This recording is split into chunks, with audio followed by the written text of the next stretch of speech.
will never, ever be forgotten. This is one state lawmaker pledges to make duck boats safer. Missouri State Senator David Satter vows to beef up security standards for duck boats, though first saying that he's awaiting the results of the federal investigation into the accident. The duck boat raised Monday following the sinking in stormy weather that killed 17 people, including 9 members of the Coleman family, whose friends and loved ones came together at a church in northwest Indianapolis Monday. But we ask God not for mercy, but give us all more grace to accept what we cannot change. A GoFundMe account has been set up to help surviving members of the Coleman family. Fox's Jeff Manasso. Forest fires on either side of the Greek capital now blamed for at least 74 deaths. Firefighters describing how strong winds helped the flames spread at a rapid pace, trapping some people in their cars, others in their homes. The fire to the east of Athens ripped through a coastal village, and some survivors say they escaped by running into the sea and swimming as far as they could. Kostas Koganos saying it reminded me of the eruption of Vesuvius at Pompeii. It was terrible. Authorities say more than 700 people were rescued by boat. In London, Simon Owen, Fox News. Recapping the breaking news in California on that fire that's burned more than 57 square miles just west of Yosemite National Park over nearly 2 weeks now, killing one firefighter, injuring others. They're now going to shut down part of the national park in an effort to help keep the fire from spreading. Lisa Brady, Fox News Radio. Chuck E. Cheese's Guam just got a whole lot funner. Chuck E. Cheese and Helen are excited to welcome friends Pasquale and Jasper to Guam. Starting Saturday, July 14th, take advantage of our character selfie special. Our characters will be roaming around the restaurant just waiting for a selfie photo with you. Snap a pic, share it on social media, and tag us at CEC Guam. Show us your post at the counter and get the character special right there. Get Pasquale's Pizza, Jasper's Token Special, or Helen's Combo, each for only $5. Specials will resume Mondays through Friday in July at Chuck E. Cheese's Guam. Apply today for First Hawaiian Bank's United Mileage Plus credit card. And upon approval, you will be entered to win 2 round-trip business class tickets on United. You'll also earn up to 30,000 bonus miles, 5,000 upon opening your new account, and 25,000 after spending $1,500 within 3 months. And you'll get 2 times the mileage on United ticket purchases. Apply by August 31, 2018. Stop by any branch or visit us online at FHB.com. Terms and conditions apply.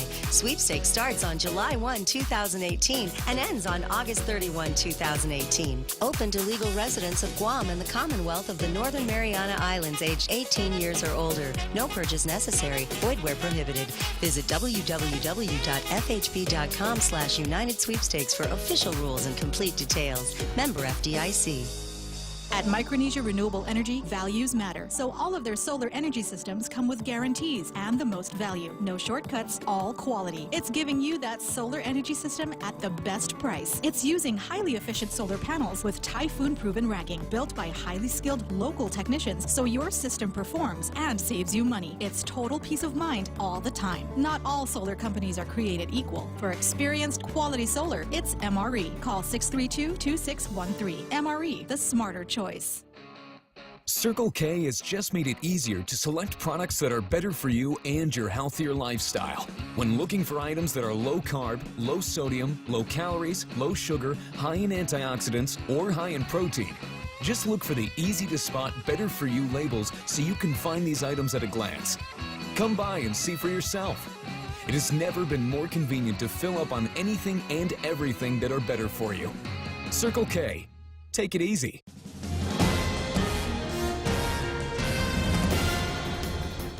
Half a day and good morning, Guam. News time here at The Point is 8 minutes past 6 a.m. this Wednesday morning. I'm Kevin Kerrigan. Here's a look now at some of the top stories from the Guam Daily Post. The Office of the Attorney General is questioning the renewal of Mid-Pacific Distributors' business license at a time when the company owed millions of dollars in taxes and penalties to the government of Guam. In a letter sent to Revenue Tax Director John Camacho yesterday, Attorney General Elizabeth Barrett Anderson expressed her concern about the $14.7 million tax lien Revenue Tax filed in district court last June against MidPac. The lien was on unpaid and uncollected tobacco taxes from December 2014 through March of last year. The AG cites Guam's business tax law in her letter, which requires the payment of taxes owed before the renewal of any business license. The Attorney General writes that Reventax's decision to renew Midpac's business license without payment of outstanding taxes is disturbing. And as a result, Barrett Anderson writes her office will further review the decision. Legislation introduced by a New York congressman last Friday could result in the federalization of the fees that Guam's telecom providers currently collect from island consumers to maintain, repair, and upgrade the emergency 911 system. The 911 Fee Integrity Act was introduced by New York Representative Chris Collins. It aims to stop state and territorial governments from diverting the emergency service funds for other purposes. It would transfer the authority to allocate those funds from local administration to the Federal Communications Commission. On the point yesterday, FCC Commissioner Michael Riley told host Ray Gibson that Guam, as well as 5 states, admitted to diverting the 911 funds for other purposes. In Guam's case, at least $4 million has been diverted in recent years. O'Reilly said federalizing E911 funds is something Congress is looking at, and there could be a directive requiring that Guam and other jurisdictions stop the practice of diverting those emergency funds. We'll have more news after this. For more than 40 years, we've managed our island's most precious resource, your health. Take Care's benefit plans allow members access to more than 120 medical providers, 40 dental providers, and 18 pharmacies in the region. Take Care's health plans ensure members in Palau, Saipan, and Guam receive the care they deserve. Our programs and wellness classes have proven results for our valued members, and our commitment to your health never been stronger. Take Care, our island, your health plan. Security Title is honored to join in sponsoring Ray Gibson on The Point. My name is Alicia Blas from Agate, and this is where I start my day, listening to the voices of our community and sharing thoughts about issues that affect all of us. It all boils down to our people and our land. Putehi Igomamu. Protect your home. When purchasing or refinancing your home, remember to call the professionals at Security Title, just like you call Ray Gibson in the morning. 11 minutes past 6 a.m. here at The Point. The Guam Environmental Protection Agency has announced that additional soil testing will be conducted in light of inconclusive results for the presence of Agent Orange at Andersen Air Force Base. GEPA Administrator Walter Leon Guerrero quoted in a release yesterday as saying that the working group overseeing the Agent Orange testing has agreed to order additional soil sampling and analysis. And most importantly, U.S. EPA has agreed to expand that soil sampling beyond the military fence lines. Guam EPA, Joint Region Marianas, and the U.S. EPA, along with its contractor, ACOM, will coordinate the additional soil testing, which begins in September. It'll take 60 to 90 days to complete. NAVFAC Pacific yesterday announcing the award of a $56.7 million contract for the construction of a new medical clinic on Naval Base Guam. Cadell Nan, a joint venture out of Montgomery, Alabama, won the contract. The single-story outpatient clinic is slated for completion by August 2020. It's being paid for by funds supplied by the Japanese government as part of the agreement between Washington and Tokyo to reduce the presence of U.S. troops in Okinawa and move about 4,000 Marines and their families here to Guam. For these stories and more, log on to postguam.com or pick up a copy of today's Guam Daily Post. Ray with some weather. Well, thanks very much. Partly sunny skies today, Kevin, with isolated showers and thunderstorms becoming mostly cloudy this overnight. Southwest winds 10 to 15 miles an hour, decreasing after sunset.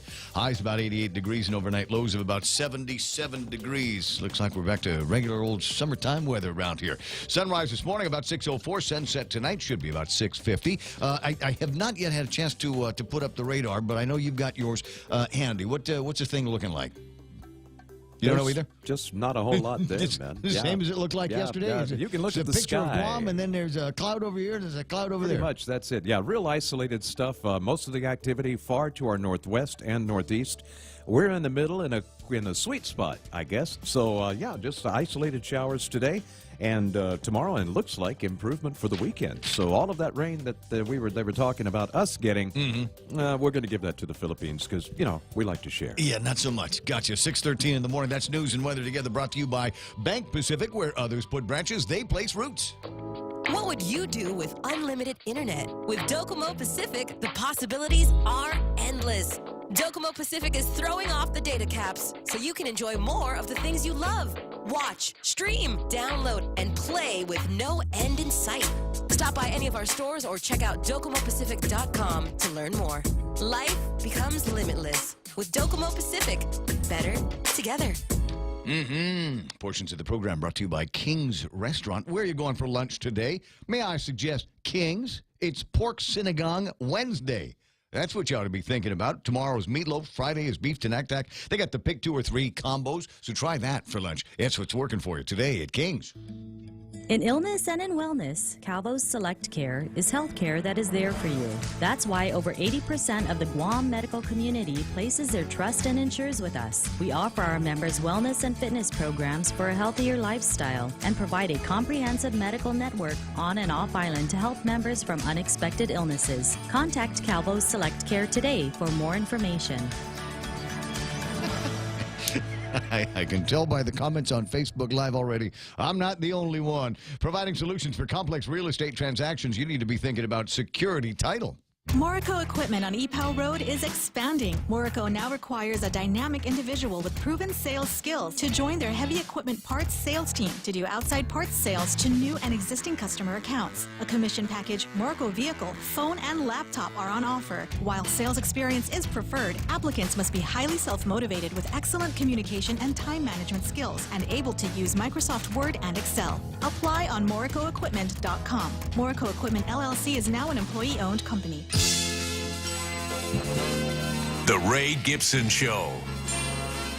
Morning talk that matters. Call now. 888-TALK. That's 888-8255.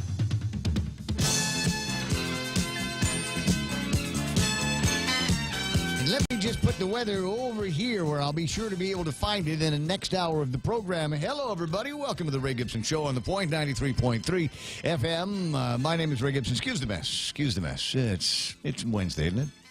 It's you notice anything? Do you notice anything different about me today? Huh? Do you see anything different? Got a haircut? I didn't get a haircut. I just used shampoo today. Oh, but that's not the. What do you think, Kevin? Dressed for the debate. Yeah, well, it's more of a forum. Oh. Yeah. It's no disagreements, just a polite forum. Well, it's just, I can't wait. What are you going to So, see, here's the question. Hey, is GMH suck? And they're all going to say yes. There's not much of a room for debate. How's the economy? It sucks, yes. All 4 of them are going to say yeah. It's more of a, listen, there's a problem here. What are you going to do about it? If you're the governor of Guam, what are you and your team going to be able to do about it? And you're going to be the moderator. I'm the moderator, and so today I've got the moderator tie on. I was very careful about choosing the tie that I believe, I'm not 1,000% sure, but I believe that this tie, the color of this tie here, is not going to put me in any kind of conflict with any of the camps. Definitely it's not a power tie. It's like a baby talkie yellow ish or orangish color. That reminds me of something I wiped for my kid's diaper once. Exactly. It's baby talkie color here. So I figured this is going to be something, because I don't want. I've done this before. I've done this kind of thing before, and as somebody gave me a hard. It was a couple of years ago when Uncle Robert was running, and was wearing a green tie. And his colors are like the Bank of Guam green. And it was, see, just, you Underwoods, you all stick together. Favoritism. Yeah, so I was, and if I'd have worn a yellow tie, everybody would have said, okay, that's, Carl Gutierrez. If it was red, then it would be Dennis Rodriguez. So, if I were doing the forum, the baby talkie color. If I were doing the forum, they would have no reason to complain because I'd be doing it in a sando and board shorts. That's right. With Zoris. And that there's nobody on that. Anyways, the voice you're listening to, that was Michael Knight. Mike gets a phone when you call 888-8255. That's 888-8255. And news responsibilities are going to be handled all morning long by Kevin Kerrigan from the Guam Daily Post. And you got to get the Post today. This, although I will admit to being a little bit, it's off-putting. when I pick up the Daily Post and I look, because I'm scanning the headlines for stories. I'm scanning this, the thing. I'm going, these are the things that I want to talk about today. So look at that. AG business license renewal despite tax issue disturbing. And so I've used the word disturbing. That's the title of this today's program. Let's all be disturbed. Oh, I was wondering because I thought our mojo was pretty good in here this morning so far. Mojo's solid. So I looked at that and I was like, we should everybody should be disturbed, or maybe more. I don't know. And with the other guys, deeply concerning or something along those lines. Anyway, so there's that. Guam could lose federal 911 funds, and this is the one I looked at. And I said, "Oh, that's a good story." I did it yesterday. that was us. Bob Kelly and I had been colluding for a while to see if we could get somebody as high up in the chain as Michael O'Reilly, a full-blown commissioner of the Federal Communications Commission, on the line, and spent a little bit of time with him yesterday talking about the concerns that he has about the diversion of 911 funds. And it's a conversion, he's disturbed. There was disturbing. He was disturbed by that. And so we should all be disturbed by the diversion of 911 funds. We could have a seriously, seriously cool, unbelievable, oh my God, high-tech, gee-whiz 911 system here. Yeah, but we should be disturbed that he's disturbed because this is a guy that has lunch with cabinet-level people. Exactly. And it wouldn't be somebody sitting around going, and him and the cabinet-level guys going, hey, you hear about that crap going on Guam? Where is Guam? And then they start looking it up, and they start reading the news around here and go, oh, they're taking from all of the lockbox funds. The truth is out there. The truth is here. Anyway, so, and the disturb, there's other headlines. There's very, very cool stories in today's Guam Daily Post, and I'll go through the litany of those with you this morning. But the top one here is something that was floating around late yesterday, a letter to John Camacho. You might know John. We talk to John every once in a while from over at the Department of Revenue and Taxation, and there have been conversations recently about how things are going with, tax amnesty program that they've got there, and how we're doing with hiring guys and all of this. And anyway, they asked him the same questions over at the legislature. So it was at a public hearing or something at the legislature, and they'd asked him about tax collections, and he says, yeah, we're working on that. What about the leaky buckets here? Who you collecting on? And he started talking about who he was collecting on, and one of the names comes up, and it's MidPac, and he says, oh yeah, it's not GRT. That they were trying to collect. It was tobacco taxes, apparently, and then a little bit more of a conversation, and then that was the whole is MidPac paying their taxes? And the only thing that Kevin Kerrigan and the guys from the Guam Daily Post have been able to get out of them so far is we're a company's been doing business on Guam legally for a long time, and we pay our bills. The Lannisters always pay their bills. That's all they've said. There's not too much, and the idea that there is a settlement that is under some kind of a seal here, and what the nature of that settlement is. Everybody pings me and they say, oh, it's this much money a month for a year. 20 Seems years. like they've been not paying their taxes long enough to make a deal over it. I get, yeah.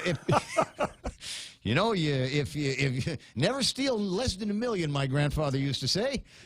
Little money, and they'll send you to jail. What did you steal? $1,000? Yeah. There's a grand larceny. You're going to jail. Mm-hmm. But if you go to jail, you can be like this guy Alex and have little conjugal get-togethers over at GCC. How much fun is that? I'm sorry. See, you distracted me again. Where I was trying to frame this story here. So the Attorney General says our office is writing to express concern regarding the enforcement efforts against MidPac distributors. They're going to want to know about the settlement, too, I'll bet. Maybe some of that can come to ground. We support the efforts of DRT, that's Department of Revenue and Taxation, to collect unpaid taxes due. However, the renewal of a business license without payment of outstanding taxes is disturbing,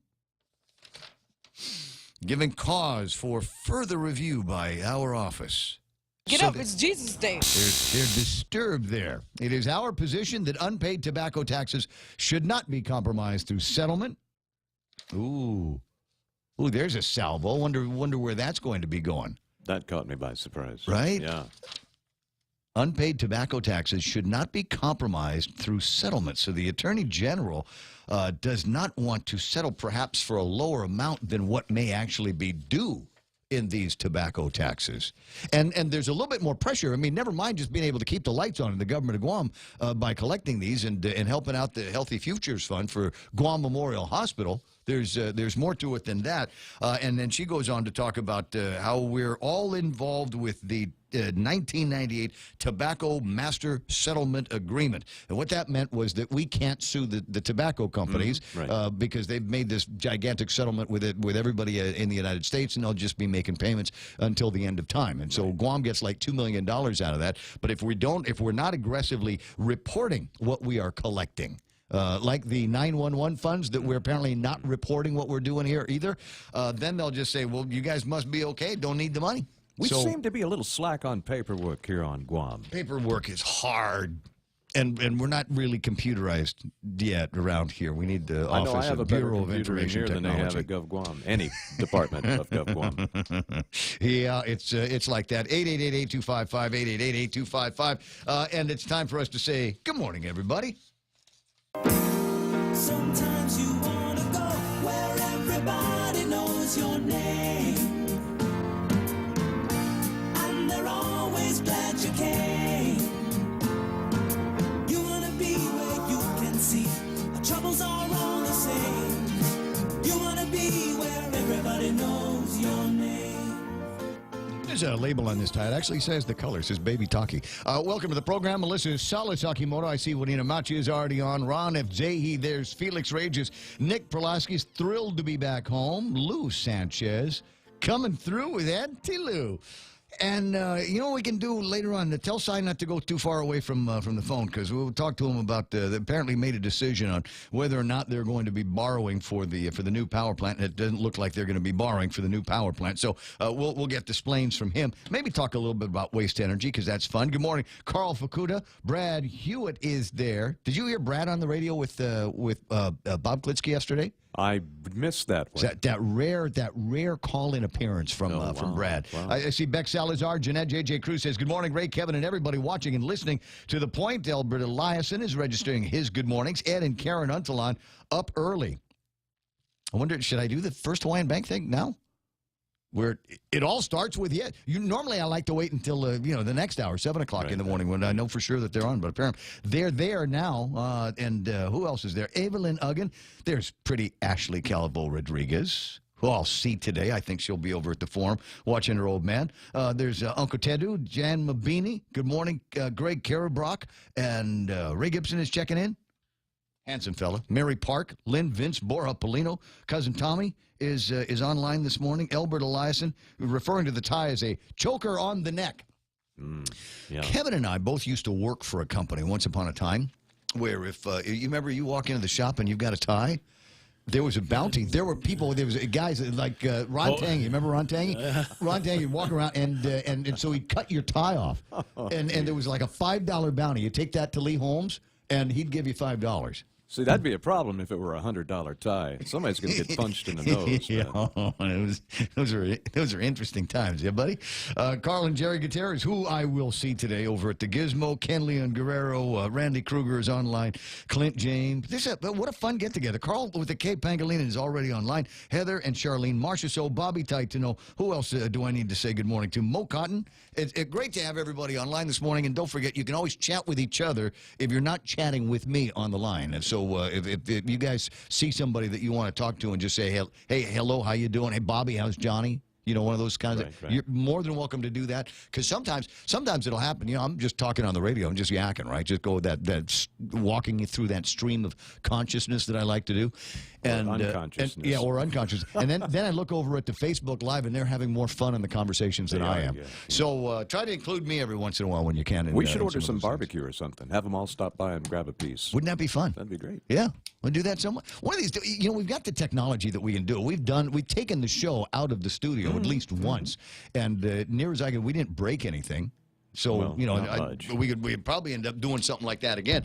Although it did require you to stay here in the building, and Kevin and I were the ones that went out there and had all of the fun. So you guys never take me anywhere. That's the idea behind the Be Disturbed Wednesday. Everybody should be Disturbed Wednesday, because how many of you have gone to the Department of Revenue and Taxation and tried to get something done, and tap, tap, tap on the keyboard, and they say, oh, not going to be. You need to go over to the window over there and see that lady. Yeah, because you owe something. There's something somewhere in the government of Guam that you owe a couple of bucks on. So go and pay that. Go stand over there. Go see the lady. Go see Maria. Ask for Maria. And then you go see Maria, and then they send you over to see the lady over at the treasurer, and then you go back to Maria, you get the stamp, and then you go back to the window that you were actually trying to do the business with, right? It's just for you, it's an inconvenience because you don't owe $14 million. But there might be others here that do owe $14 million, and so that's the idea behind this. How were they able to get their business license renewed under the current law? And if you're wondering what that law is, I will look it up in a second. Title 11 Guam Code annotated, chapter 670 and 72. So apparently there is statute on the books that would have said if you owe this kind of money, we can't do your business license. So pay that and go see Maria over at the business license division, and then she's going to stamp it, and then you come back over here. But as you know better than I do, the first law of Guam trumps anything that's in writing on paper, and that is, if you know a brother.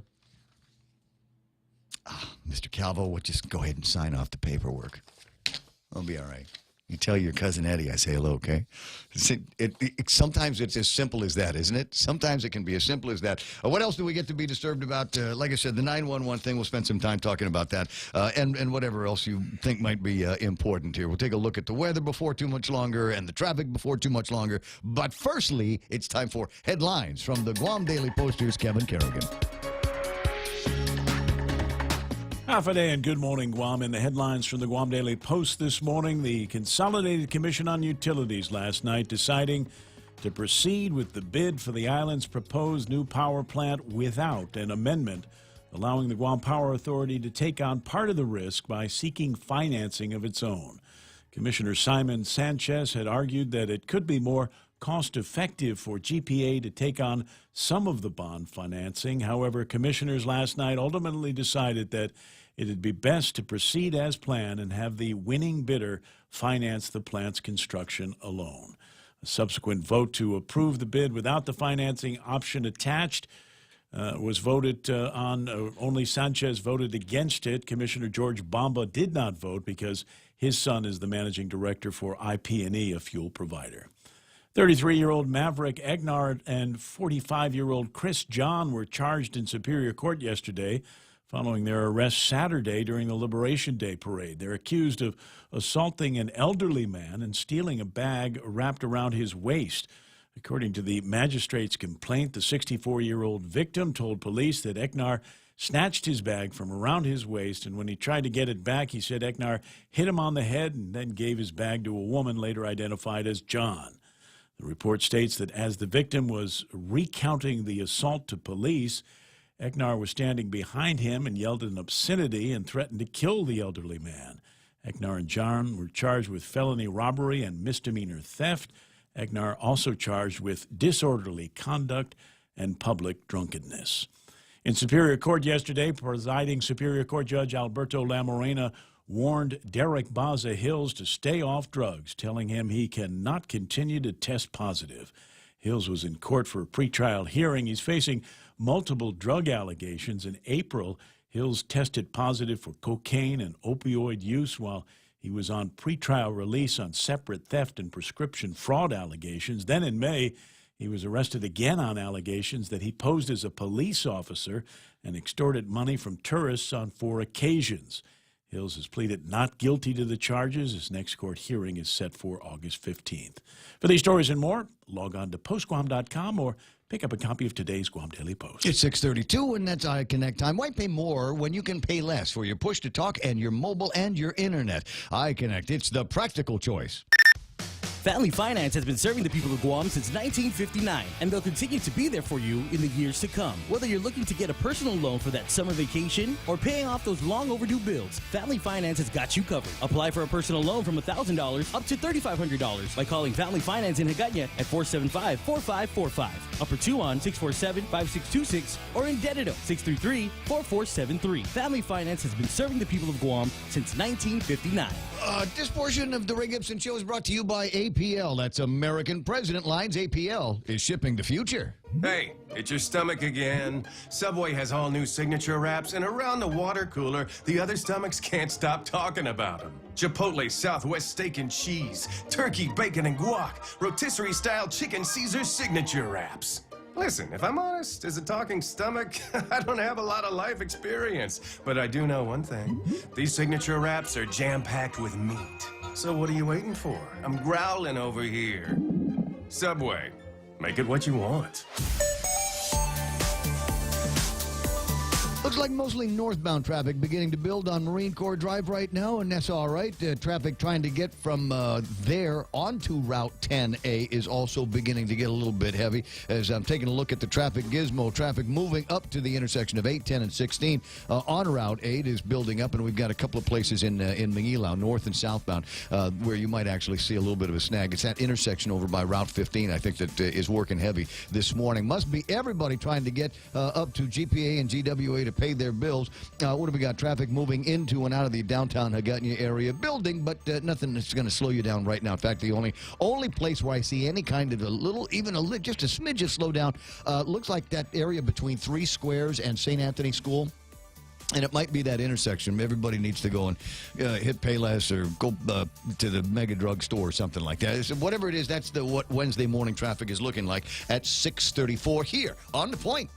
Mount Carmel School offers your children the safest school environment on Guam. MCS maintains better student discipline and a great learning experience. Their teachers give each student individual attention. Mount Carmel maintains Guam's most challenging curriculum and is fully accredited. You can afford a private education with MCS. Your children deserve the very best. Join students from every village and from pre-K through 8th grade. 565-5128 Mount Carmel School, educating the complete child. The Coconut Wireless is back. Watch and listen live on thepoint.gu.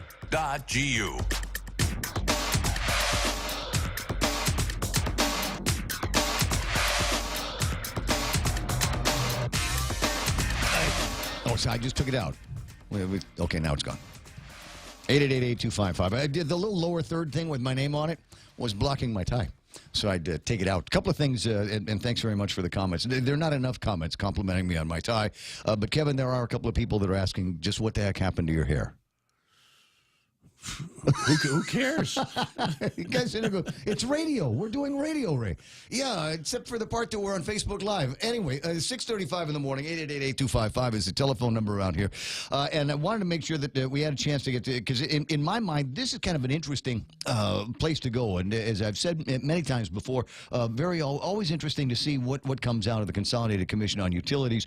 And it's nice that there is a room full of intelligent people that can get together and have an intelligent conversation about things like how are we going to pay? By what mechanism are we going to pay for the new power plant that we're going to be building over by GRMC?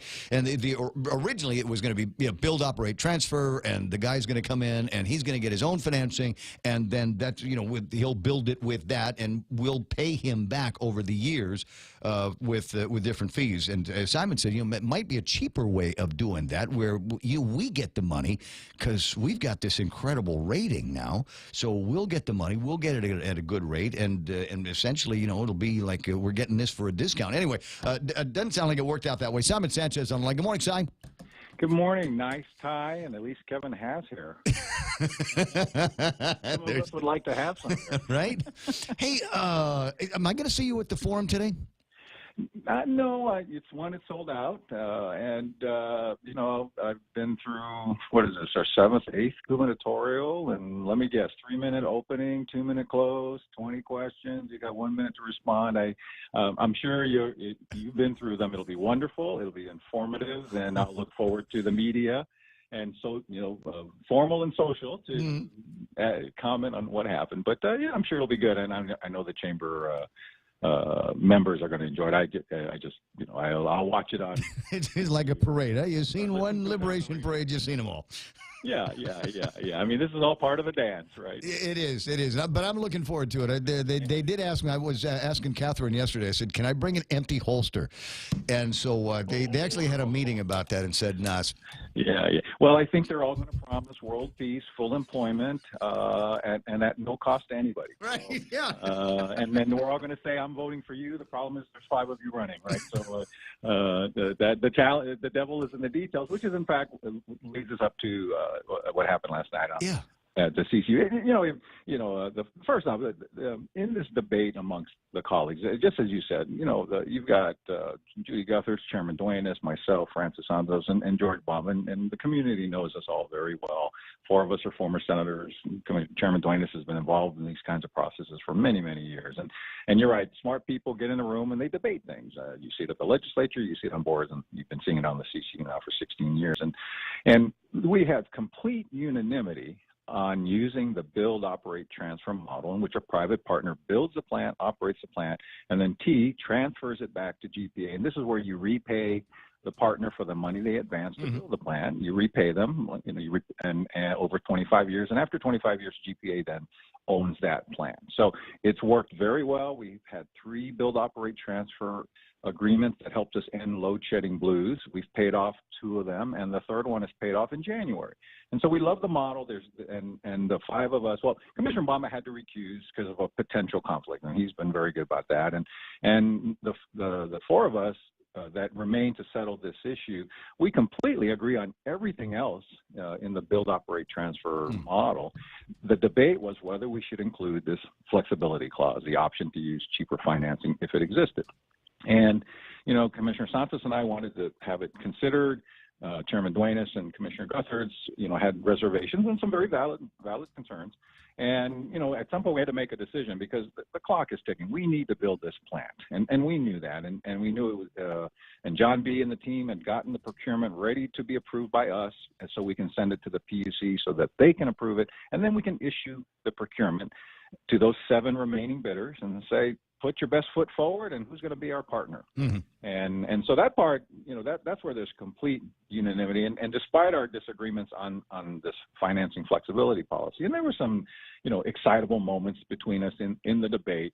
And Commissioner Santos made the motion to add it, but we could only get 2 votes. We couldn't get the 3rd vote. And so when it was clear that that wasn't going to get 3 votes, sometimes in these deliberative bodies, you still have to make a call. I mean, we can't often baba each other for 6 months. No. I mean, we need to get this plant built. And so, I respect my colleagues and Commissioner Santos and finally saying, well, if we got to make a call, we got to make a call. And Commissioner Santos said, okay, and you can chat with him more, about the details of his thinking. But I can appreciate his thinking. I've been on his side too, where I say, look, okay, we can't agree, but we got to move forward, and sometimes in a deliberative body, Mick Jagger, you can't always get what you want, but you don't throw out the baby with the bathwater. So there's the money part, and it doesn't sound like it for me. And we didn't have a chance to talk about this a whole lot yesterday about what in the final analysis what this will mean to me as a ratepayer. There's a little bit of it in today's Daily Post. Every 0.25% rise in interest cost charged by the plant operator would lead to a $6 million increase to ratepayer costs in net present value. It's Harvard Business School language here, so dumb that down for me. Well, basically, there's when you borrow money and you pay for it over a period of time, right, over a long-term loan. I don't want to get into the details of net present value. Net present value is just a way that you would say, well, what is this cash flow out for 25 years? What's that worth in today's dollars? Because that when you're paying your mortgage 20 years from now, that payment is that value is less to you 20 years from now than it is right now. $1 to you today is worth more than $1 20 years from now. So yes. You get in the net present value, discount it back, blah, blah, blah. But it's a way to say, if I'm borrowing money, in this case, if I'm borrowing now, what is the cost of every, in this case, 0.25 point interest rate above GPA's rate? Right. Remember, whether we borrow the money or using our resources, or if we borrow the money from our partner, which we've done in the past, they're going to charge. Someone's going to charge us interest for borrowing that. Right. and the developer not only will charge the interest because he's going to go out and get a loan. Right. He's going to put some money in, but these developers are not going to put 100% of their own money into the transaction because that's 100% of the risk on their balance sheet. So they borrow the money. There's an interest rate that their bank charges them. They turn around and pass it on to us, but they mark it up. They're going to make profit on that. And all we're trying to do, and one of my arguments was, let's send a message to them that, hey, if you're exorbitant with your financing proposal, even though you're the winning bidder, we reserve the right to substitute your financing. And I thought that would be a good tool. This was an argument about whether, this is a discussion about whether to include a tool or not, right? It wasn't a discussion that says the whole idea is terrible, because that's not true. Well, yeah, and I wasn't getting a whole lot of either or from you or Chairman Joey when I spoke to him. But so the decision has been made. It's final. We're going to use regular BOT, and the winning bidder is going to go out there and go to market on their dollars themselves. Well, so now that now that we've approved the procurement documents, and now it still has to go to the PUC, because it might affect rates. The PUC has to look at this stuff, and that's been going on for 25 years. That's part of the process. Yeah. So they look at it, and I could take the issue to them and say, would you consider sticking this clause back in? Because whether or not we included it last night, they would still have to approve it, right? And a few years ago, they wanted us to do just the build, operate, transfer model. They didn't want to. There was no discussion about financial flexibility per se 3 or 4 years ago. But 3 or 4 years later, you take the latest information, like last year we borrowed money really cheap, and say, should we take advantage of the new reality in our credit rating? And so they may consider. I may go to them and say, would you? I'm for the BOT, and I'm sure John Beneventi and Chairman Duenas will be there saying, please pass the BOT. We're all going to say pass the BOT. And the only possible debate would be whether this debate with the CCU that we went through and resolved last night, right, whether it will be had at the PUC level. All of us want to do the right thing for the ratepayers. And when in the back and forth where my concern about higher interest rate, this is a matter of managing risk. There's a risk whether you do the BOT one way or the other. There's a risk no matter what. There's a risk if we borrow the money, right? And the whole goal is to mitigate the risk as much as we can for the ratepayers to get their price as low, their costs as low as possible. And all of us want to do it without a rate increase, and we're all committed to that.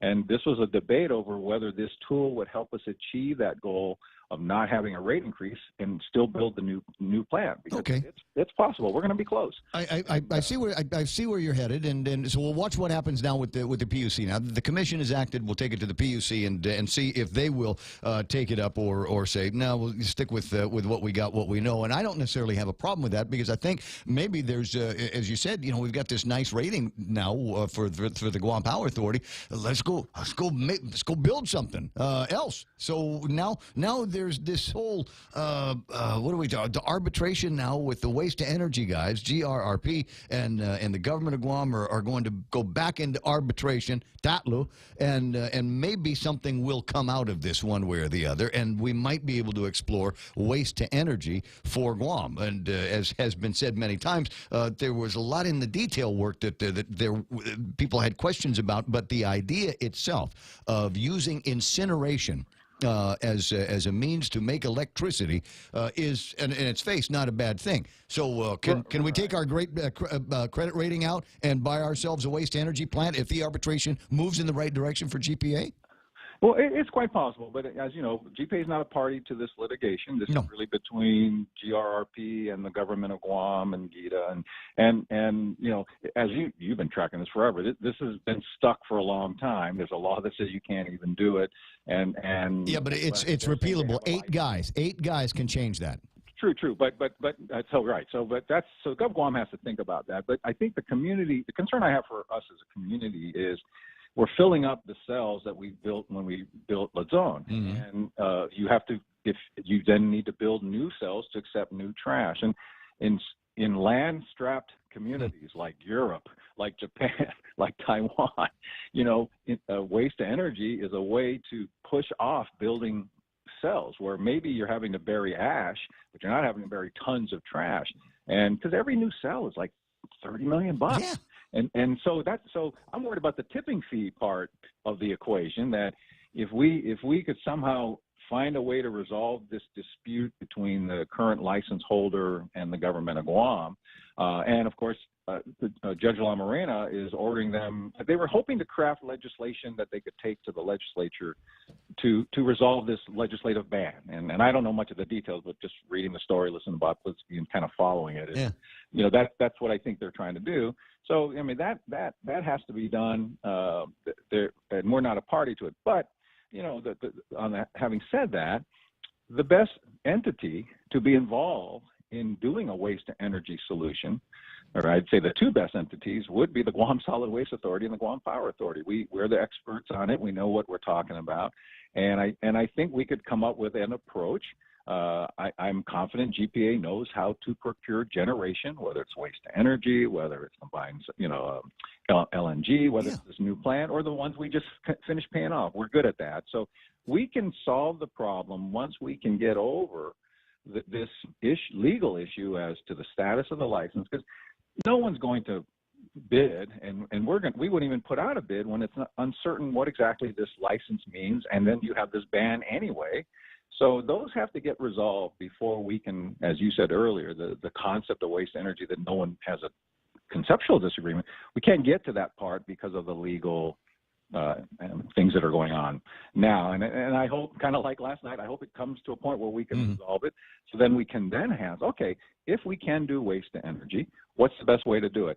Personally, and I know GPA has come out publicly, JB, myself, I think Chairman Duenas has said, first off, we'd want a bid. We'd want a competitive bid. The license didn't have a competitive bid, and the license also told us what GPA would have to pay for the power. Well, we want to bid that out. There's lots of people that can bid waste energy. We want to get the best price. So we've always had trouble with that piece of the puzzle. But again, we were never even parties. The parties are the government of Guam, and now GRRP, and GRRP would sell it to the government of Guam, and the government of Guam would have to turn around and negotiate with GPA how to sell us the power. Yeah, so a smart move might be to just arbitrate our way into some go-away money and then start from scratch with a system that works for us, that will allow the flexibility for the incoming GSWA and GPA and the Consolidated Commission on Utilities to move forward. If you don't mind, I want a conference here. I've got Lady D, who has been on Facebook Live. She's been talking in the last couple of days about, wait a second, don't we have other generation pieces that we can put in the mix? Why, for heaven's sakes, do we need to build new? So I'm going to bring her into the conversation with you, Si. Question. All right, Lady D, you're on with Simon Sanchez. Good morning. Well, good morning, everybody. Buenas. It's just nagging at me. There's the Dedido plant that sits there, even with a pretty brand new paint coat, coat of paint, doing nothing since it blew up. It was a great entertainment from my bedroom window when it was sparking and arcing. There's Tengiz and the existing plants already. Why did they have to, GPA have to go for another plant? Okay, good question. Well, first off, Tengiz no longer exists on the grid. We shut it down and mothballed it because it is the most expensive plant to operate, and it doesn't help us with the existing lines that are in place? Oh, the lines are there. In fact, the lines that are there now give us, help us. We have to send fuel from the port at Cabras to the new location of the new plant in Dedido, and some of the fuel lines that go to Tengiz we can take advantage of, although we'll have to divert all the way to Dedido, right? So, but the plant's been mothballed. It's safe. The Navy actually is still continuing some environmental cleanup, but it's offline because it was the most expensive plant we had. It burnt the most expensive fuel. It was cheaper to close it than to run it. My question is, why you got Cabreras, the building is there. Well, we lost two of the four. Plant, the building is existing there. It has took the test of time and super typhoons. Okay. Why not this new generation you guys are wanting to do? Put them in the existing buildings, the existing property. Why acquire more? And it would be an incentive and cheaper to just gut out the old and put in the new. Okay, so good questions. Let's take them in pieces.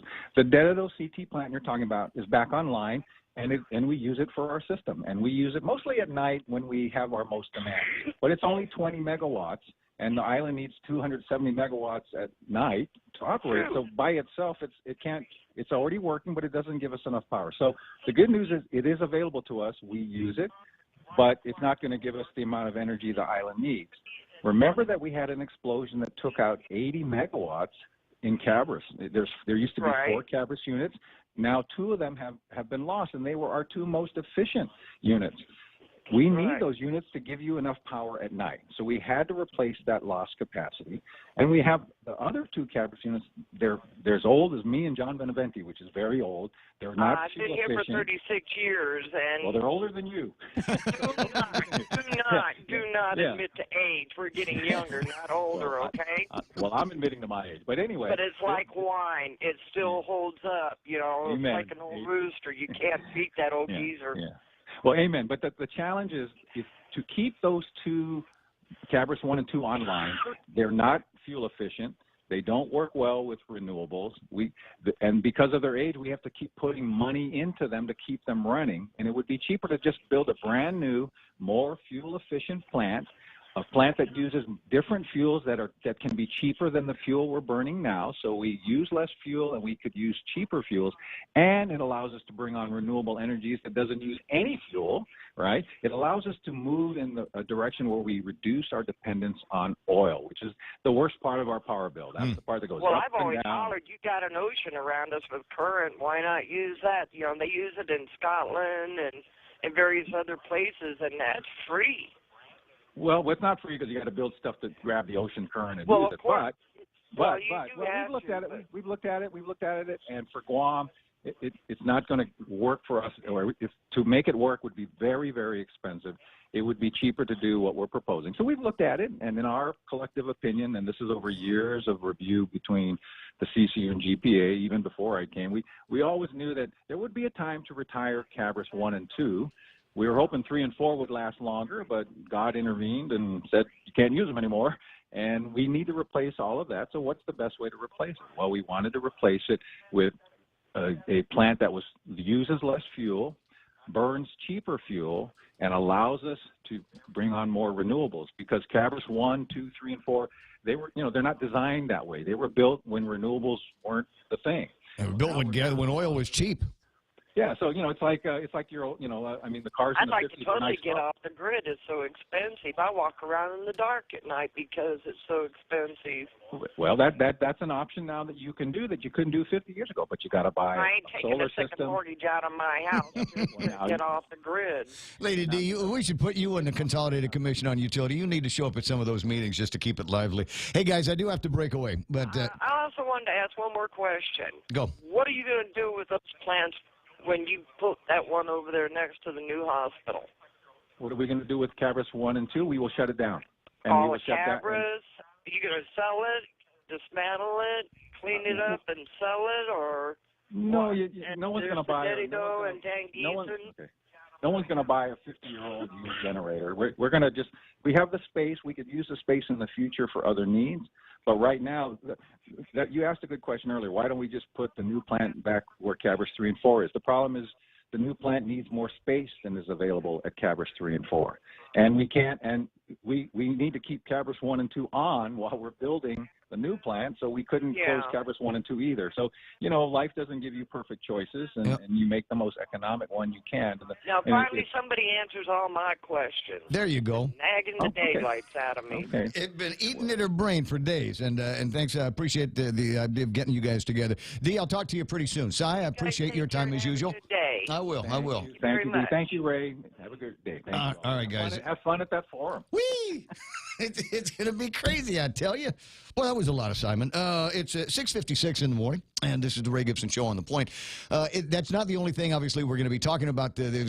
Some of that has given rise, obviously, to other conversations. The waste-to-energy thing that has always been kind of fascinating to me, and it's interesting that we might be finally, maybe, I don't know, depends on what the arbitration was, because the arbitration, I want to say last time, put them in a position where I think the government of Guam might need to actually pay GRRP off for some of the things that they needed to do in order for them to move forward, even with that. As you heard, Simon, even with the agreement that they struck at, and moving forward with the license that they have, it required the Guam Power Authority to be able to buy the energy from them at a certain price. Well, you can't actually say that. You can't actually force somebody like the Guam Power Authority that says, we're going to buy this from you. And so, well, we've got an agreement with the government of Guam. And GPA will correctly say, well, that's okay, yes, because we're not the government of Guam. We're the Guam Power Authority and different animals. So even that would have to get taken care of. And as Simon pointed out, there's existing legislation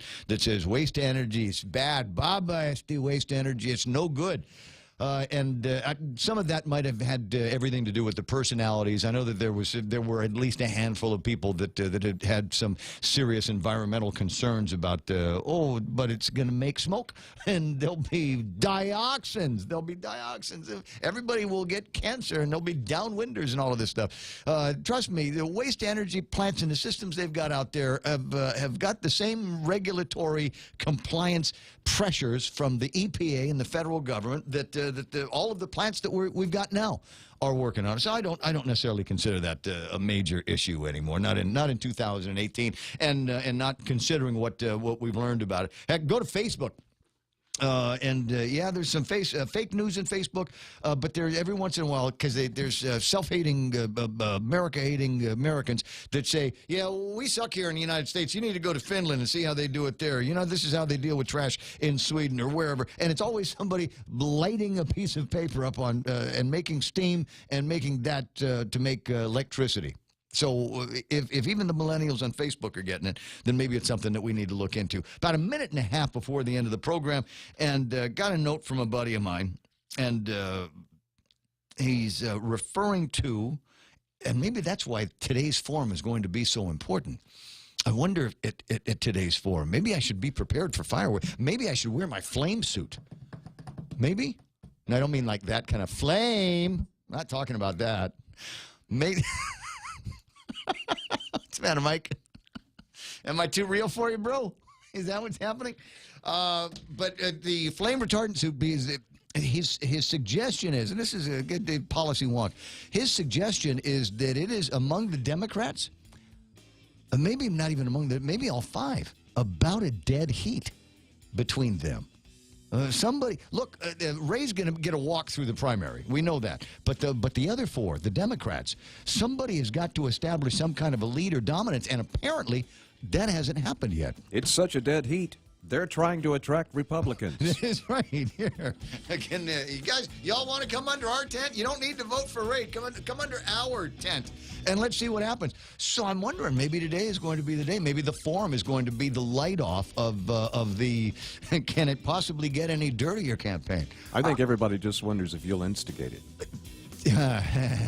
Lead me not into temptation. I can find it myself. Somebody asked if it was going to be streamed. Yes, it will be streamed. I'll look for a link for you and share it just before things get started. It's 7. Here's the news. Wildfire will close part of Yosemite National Park. I'm Lisa Brady, Fox News. Crews in California have been battling that fire for nearly 2 weeks already. Fox's Jessica Rosenthal, live in L.A. Lisa, Yosemite Valley and Wawona are closing tomorrow at noon. Park officials are asking all visitors to leave by then. No new visitors will be allowed into those areas because of the Ferguson fire.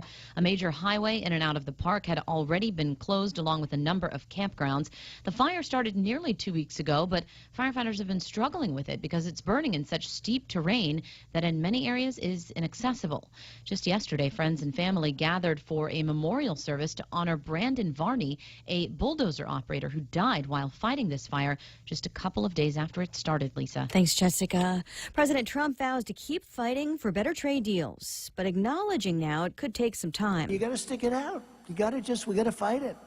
Nobody else fought it. He spoke at a veterans convention in Missouri, while back in Washington, emergency aid for American farmers was being unveiled. Fox's Jared Halpern, live on Capitol Hill. The Department of Agriculture plan to spend $12 billion in payments and excess crop purchases is intended to help offset some of the pain caused by new tariffs.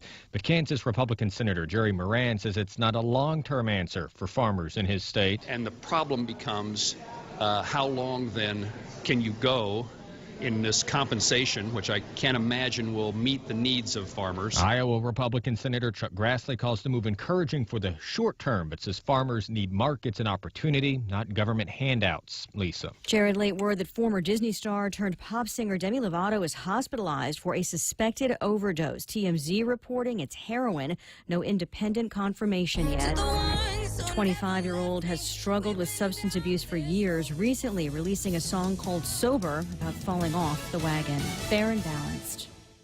At Micronesia Renewable Energy, values matter. So all of their solar energy systems come with guarantees and the most value. No shortcuts, all quality. It's giving you that solar energy system at the best price. It's using highly efficient solar panels with typhoon-proven racking, built by highly skilled local technicians, so your system performs and saves you money. It's total peace of mind all the time. Not all solar companies are created equal. For experienced quality solar, it's MRE. Call 632-2613. MRE, the smarter choice. Sometimes a penny saved can lead to much more than a penny earned. With GPA Energy Sense rebate program, the power is yours. Earn money back while saving on your monthly power bill. GPA Energy Sense rebate program will help lower your initial costs when purchasing approved GPA energy efficient appliances and upgrades with monthly savings you can expect. For more Energy Sense saving ideas, visit GuamPowerAuthority.com or like us on Facebook. GPA, bringing energy solutions to you. President Trump tweeting he's very concerned that Russians will try very hard to have an impact on the upcoming election, suggesting he's been so tough on Russia, they'll want to push support for Democrats. If Russian President Vladimir Putin does visit Washington this fall, Congress apparently won't have a welcome mat ready. Well, I can only speak for the Congress. The Speaker and I have made it clear that Putin will not be welcome up here at the Capitol. Senate Majority Leader Mitch McConnell also repeating a warning to Russia not to try to meddle in U.S. elections again. One proposed bill would impose new sanctions for any future meddling. Ivanka Trump is leaving the fashion business, at least for now, phasing out her brand after 17 months in Washington. Nordstrom, Hudson's Bay, and other department stores had stopped selling the Ivanka brand in the months after her father became president. Ivanka reportedly became frustrated by the restrictions she had placed on the company to avoid possible conflicts of interest. Fox's Carol Zimmer. Any existing contracts will be allowed to run their course. The leader of Providence, Rhode Island's Catholic Church is dumping Twitter, calling it an obstacle to his spiritual life. Fox's Kristen Goodwin. A screenshot of Bishop Thomas Tobin's final tweet circulating online. It reads in part, "Sadly, Twitter has become a major distraction for me on good days and bad," calling the site an occasion of sin for himself and others. He ends by telling followers, "If I've offended anyone, I'm truly sorry. If I've helped anyone along the way, thank God." Before deleting his page, Bishop Tobin had recently posted about air pollution, abortion, his dislike of tattoos, and his favorite Pope Benedict quote. The bishop still has a Facebook page. The Dow snaps a three-day losing streak, up 197 to 25,241. A mixed day overall, though. The NASDAQ slips a point. Lisa Brady, Fox News Radio. Chuck E. Cheese's Guam just got a whole lot funner. Chuck E. Cheese and Helen are excited to welcome friends Pasquale and Jasper to Guam. Starting Saturday, July 14th, take advantage of our character selfie special. Our characters will be roaming around the restaurant just waiting for a selfie photo with you. Snap a pic, share it on social media, and tag us at CEC Guam. Show us your post at the counter and get the character special right there. Get Pasquale's Pizza, Jasper's Token Special, or Helen's Combo, each for only $5. Specials will resume Mondays through Friday in July at Chuck E. Cheese's Guam. Apply today for First Hawaiian Bank's United Mileage Plus credit card. And upon approval, you will be entered to win 2 round-trip business class tickets on United. You'll also earn up to 30,000 bonus miles, 5,000 upon opening your new account, and 25,000 after spending $1,500 within 3 months. And you'll get 2 times the mileage on United ticket purchases. Apply by August 31, 2018. Stop by any branch or visit us online at FHB.com. Terms and conditions apply. Sweepstakes starts on July 1, 2018 and ends on August 31, 2018. Open to legal residents of Guam and the Commonwealth of the Northern Mariana Islands aged 18 years or older. No purchase necessary. Void where prohibited. Visit www.fhb.com/United Sweepstakes for official rules and complete details. Member FDIC. Rain. It's nature's way of cleansing the earth. Yet by the time that rainwater makes its way to your home, it may not be exactly the same as nature created it. A Connecticut water treatment system can improve the quality of the water you and your family drink and use throughout your home, so you can be sure your water is clear, clean, and fresh, just as nature intended it to be. Connecticut, for refreshing ideas on water. American Water Tech. Smarter water, better water. Call American WaterTech, 649-2301, or email info@americanwatertech.com. Morico equipment on EPOW Road is expanding. Morico now requires heavy equipment diesel service technicians to join their highly qualified service team. In this role, you'll be responsible for all types of repairs and maintenance of transport trucks, heavy-duty off-road equipment, diesel generators, trailers, and buses. They're seeking specialist mechanics with previous training and experience as diesel or heavy equipment mechanics or diesel generator technicians. Morico Equipment is now an employee-owned company. Find out more on their website at moricoequipment.com.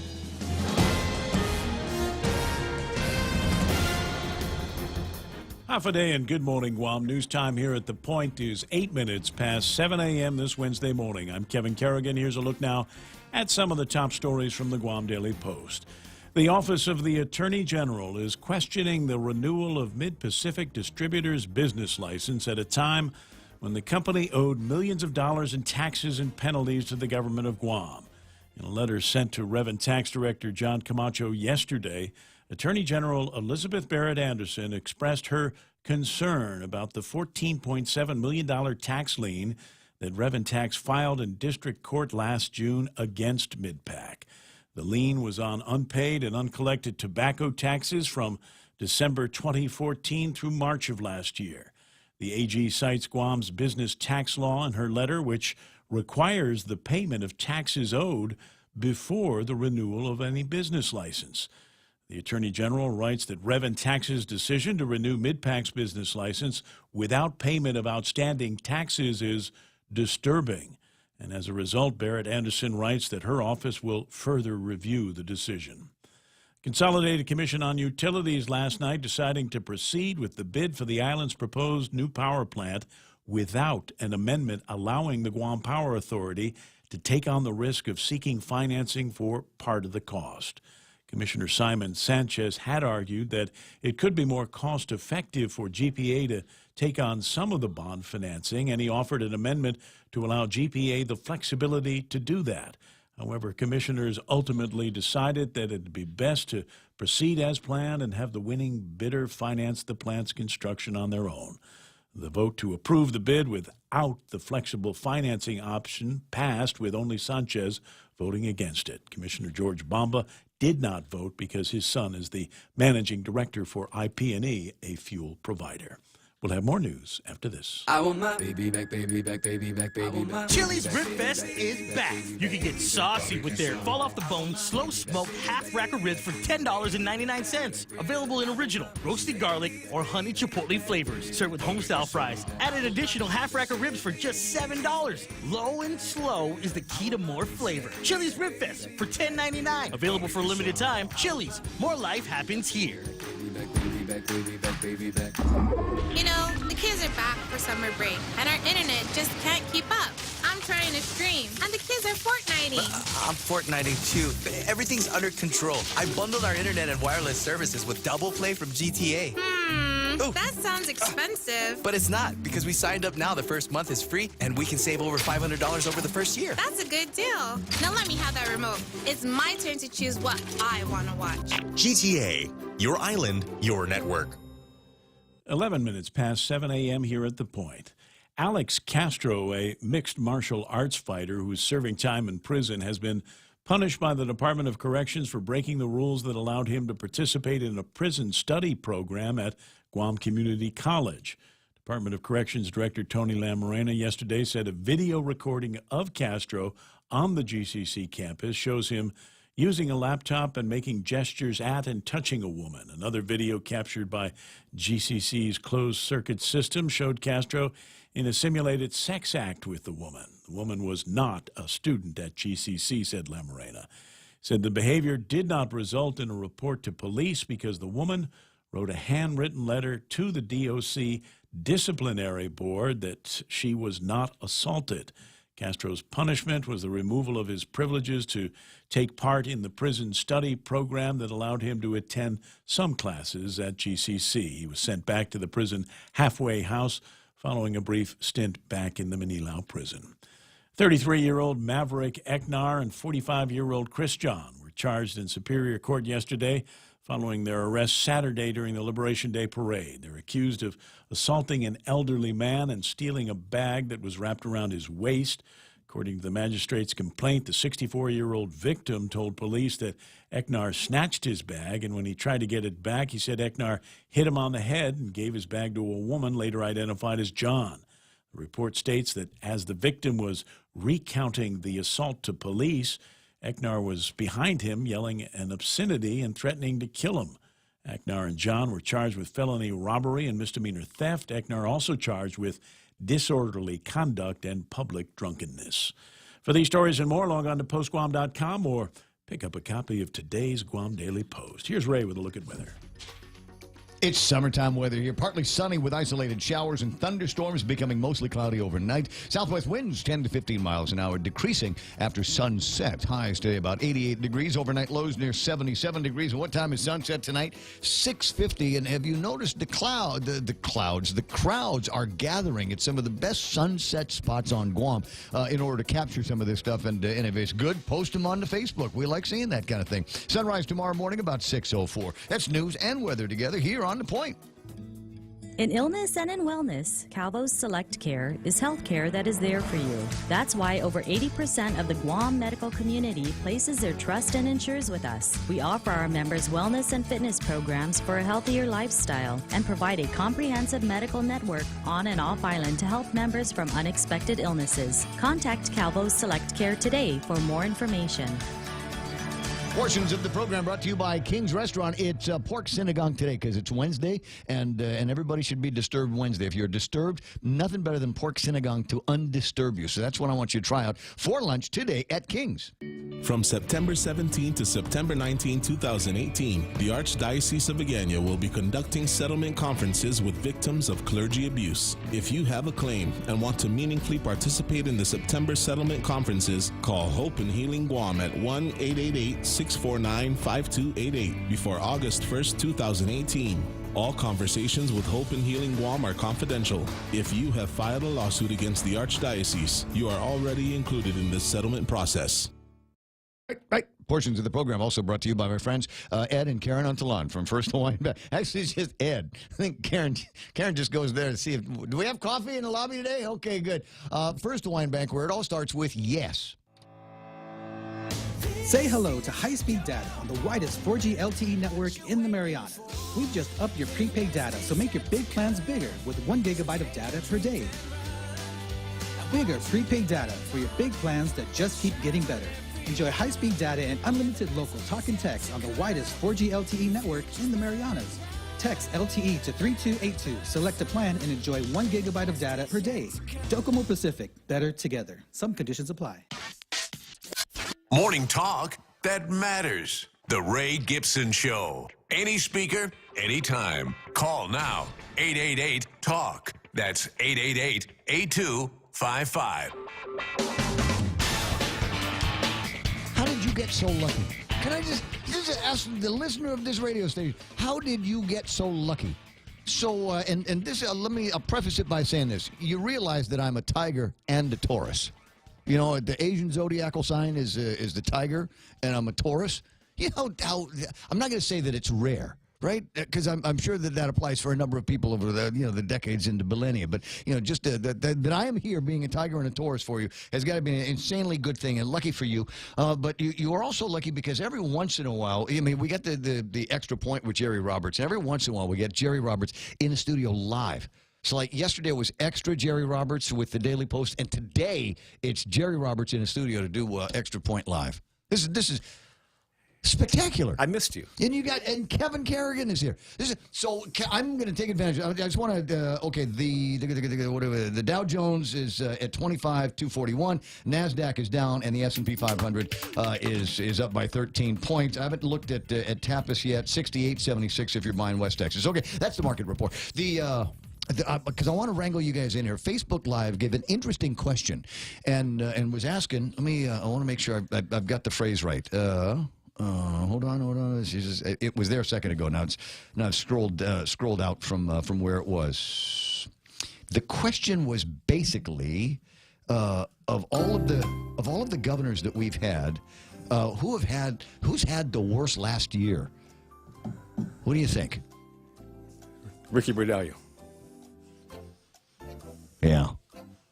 It's hard to top that one. Carl had a tough time. Carl had a tough time. Carl, I've forgotten about Uncle Ricky, but Well, yeah. he was in court Yeah. most of that time. Yeah. We got. Well, that is serious, yeah. Yeah, well, I'm considering the end, but of that particular case. But Carl, yeah. I was thinking Carl, because at the end of his, we had that typhoon. Yeah.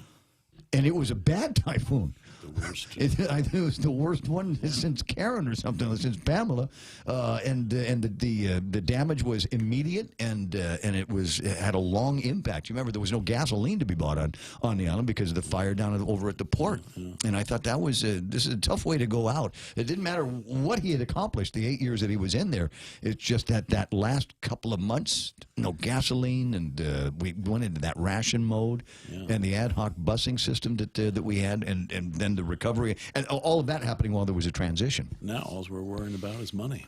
Well, it's GMH. Taxes, GMH. I mean, Eddie's got to be walking around, going everything I did. 7 years worth of the Calvo administration, and what are they going to remember? They're going to remember the JACO thing. You can't hang all of that on him, though. The legislature bears part of the responsibility, and all of us do.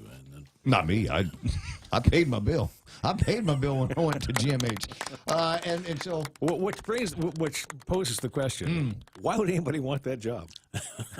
Just that ages people. Take a look. It's going to age them now, and it'll age them even before the election. Chasing these guys down. Okay, what do you think? What do you think we ought to do? Is Frank Uggan, comes out and says, "Well, let's privatize. Let's go bring in, a receiver." He wanted to bring in a receiver, and Lulian Guerrero says, "No, we're not going to do that," and used her response to Frank as a platform to be the most attractive anti-Lou there ever was to convertible Republicans. That's what I'm going to start referring to them as, convertible Republicans. They'll be big-time Republicans going at the Democrats. All over because Ray doesn't need it. Ray doesn't need any votes. Right. So Republicans in this election are going to resemble Seattle Seahawks fans. Right. They're just going to come out of nowhere. and so will the strategy hold? We talked about this when the names were starting to come out, and it looked like there was going to be an abundance of the names. Is not so much who is going to win, but who is the weakest of the candidates for the convertible Republicans to cross over and vote for, so that Ray is running not against the strongest Democrat, against the weak, the perception of the weekest one. Yeah. You remember those polls? Oh yeah. I think it's time to do another one. Which also begs the question, because people have for years have talked about having the primaries within the party itself, not an open election. Let the parties fight it out, bring up their candidate, and therefore there's no crossover business. Well, I had the conversation with Bob Klitsky the other day. I don't know. It's so hard for independents to run. And impossible. And in this primary, there's going to be a Republican side of the ballot, and there will be a Democrat side of the ballot. But there's no independent side of the ballot. Which somebody like you could write on there. How does somebody? Well, I pondered the idea of running as a write-in candidate for the gubernatorial election, but I couldn't find somebody to run with me. Wait a second. Couldn't find anybody stupid enough to run with me. We got two guys right here. I'm not saying they're stupid enough, but I'm saying that the other name I was looking at was Chris Barnett. I was even joking with him on WhatsApp. I said, "Come on, dude, me and you, and we'll run as write-in guys, dude. We could walk away with this thing. It'd be so much fun. It would be so much fun." Okay, so it's time for me to settle down and jump in. Jerry Roberts Wait is a in second. Is there a new dress code today? No, I got it's the forum. It's the gubernatorial forum. Right. So I'm the moderator. Okay. I am the moderator. You are ultra dapper today. So I'm wearing my skinny pants, and I got my baby vomit. I'm not even sure what color this is. Baby vomit. So I've got this on. It works for me because I want to be the best looking person on the stage here today. I think if you're going for votes, I think this is the day to do it. Declare. Write him in. Write him in. Write him in. Yeah, it'd be fun. All right, ladies, I'm sorry I can't be your moderator today at the Guam Chamber of Commerce gubernatorial forum because I've decided to throw my name, late as it is, as a write-in candidate. No, wait until you get there to do it. Yes. I've been thinking about over, this. Governor Carl. Scoot over. I'm going to sit next to you. We need 5. Never mind. I need another chair at the table. Come on up here. Catherine's listening, going, "Oh God, please, oh God, no." Holster joke? No, okay. It's 7:21, and maybe now's a good time to bring up the the Extra Point. I don't even want to do it now. Too much fun. All right, here we go. Got to be serious. From GuamTraining.com, Jerry Roberts and the Extra Point. Oh, workplace incivility is on the rise, and not everybody is playing nice with everybody else. Kind of sounds like politics, doesn't it? And this is the Extra Point today. Forbes magazine recently published a report that workplace incivility is pervasive and on the rise. Well, let's define what we're talking about. One description is psychological harassment and emotional aggression that violates what most people see as mutual respect. Somebody getting on somebody else's case. It can be rudeness, sarcasm, nasty comments, bad language, taunting, hurtful gossip, and constant bickering. One of the lessons I remember from my mother is that it's okay to disagree. Just don't be disagreeable. Two people can see things differently and argue long and loud about that, but it's not an argument if they treat each other with respect and the relationship is protected. They can work together effectively. The disagreement is with their respective views and opinions, and smart people don't personalize those things. However, if you look upon the person who disagrees with you as being your enemy, then it's easy to speak to them in a negative way and basically to hate on them in general. And a lot of folks are really good at pointing fingers. It's the boss who causes all this misery. He, she has zero people skills. Ask a supervisor, and you might hear that most workers are just lazy. They only perk up on paydays. Workplace conflict is a huge issue, and that includes right here in our peaceful island paradise. I get a lot of calls from managers and business owners about people not getting along. Make no mistake about it, incivility causes a buffet of problems for any organization. You get lower employee production, higher levels of stress and absenteeism, and good workers leaving to find a better place. If you let things go long enough, you end up with a toxic culture that isn't easy to correct. Maybe it leads to costly legal problems if harassment claims are made. They write big books on this topic, and I've got 2.5 minutes. So what can we do? Teach people how to resolve differences in a calm and reasonable fashion. At the risk of poking my friend John Fernandez, this is something we need to teach in the schools from the get-go, because fewer and fewer parents are doing that, as in past generations. Ongoing conflict resolution instruction through the formative years could mean that we'll need to do less of it when they enter the workplace. If you own or manage a company, you need to do this the same. That managers must be an example of the behavior that they expect. Now, I realize that some people might feel that I'm not qualified to speak on a topic like this. And I frankly don't care what they think. No good, worthless critics. I mean, what I mean to say is that I can see how they might feel that way, and though we disagree, I respect your views, and we'll be happy to talk about it. Man, this calm stuff isn't easy, is it? But I guess it's okay. That's the Extra Point. Get out there and make something good happen today.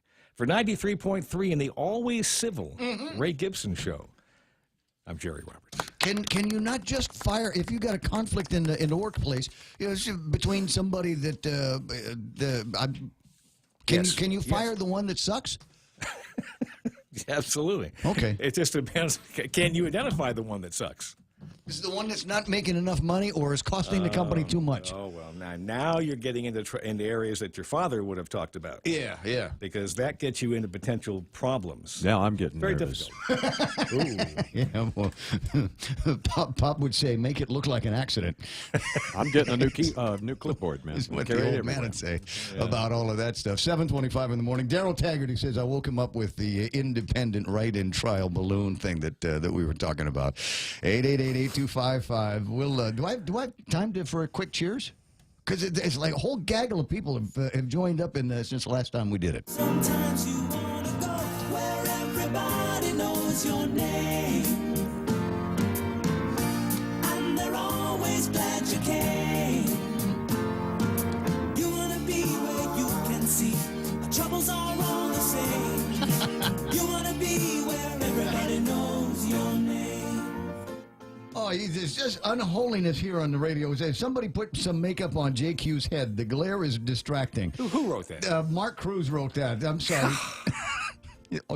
He wrote it, but he wrote it on the Facebook Live things. I'm pretty sure it's On not Facebook Live, you Yeah, put it's not that on? confidential. Senator Frank Blasuggan Jr. is there. I see Rosemary Ogo, Therese Arroyo Matanani, Huffaday, Daryl Slider, and Lillian Cruz. Good to have Vince Duenas, Marvick Pareja, Yvette Costa, Ramona Nakamura, Chris Nabel, and Edita Camarillo. Jeff Pleadwell from Pirates Cove is on this morning, and I haven't decided what it is that I like the most over at your place. So I'm generally trying to order both of them.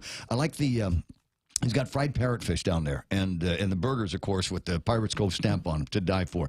John Bagaforo is there. I see Evan Montville Cohen. Yes, that one. Charlie Laurent, Karina Gutierrez Ludwig, Mike Hernandez, Clint James, and pretty Jennifer Wynn. Desiree Braga is there. June Uggan, Brad Hewitt, Susan Fryer, Sheila Baker. I'll say pretty Sheila Baker. Kamaka Moylan Alston, Andre Bainham. I got Mark Cruz, the critic of Jerry Roberts and his skull. Marcy Winston, Joe Cruz, the real one, Galen Cruz, Derek Munya-Kanata. Derek's on!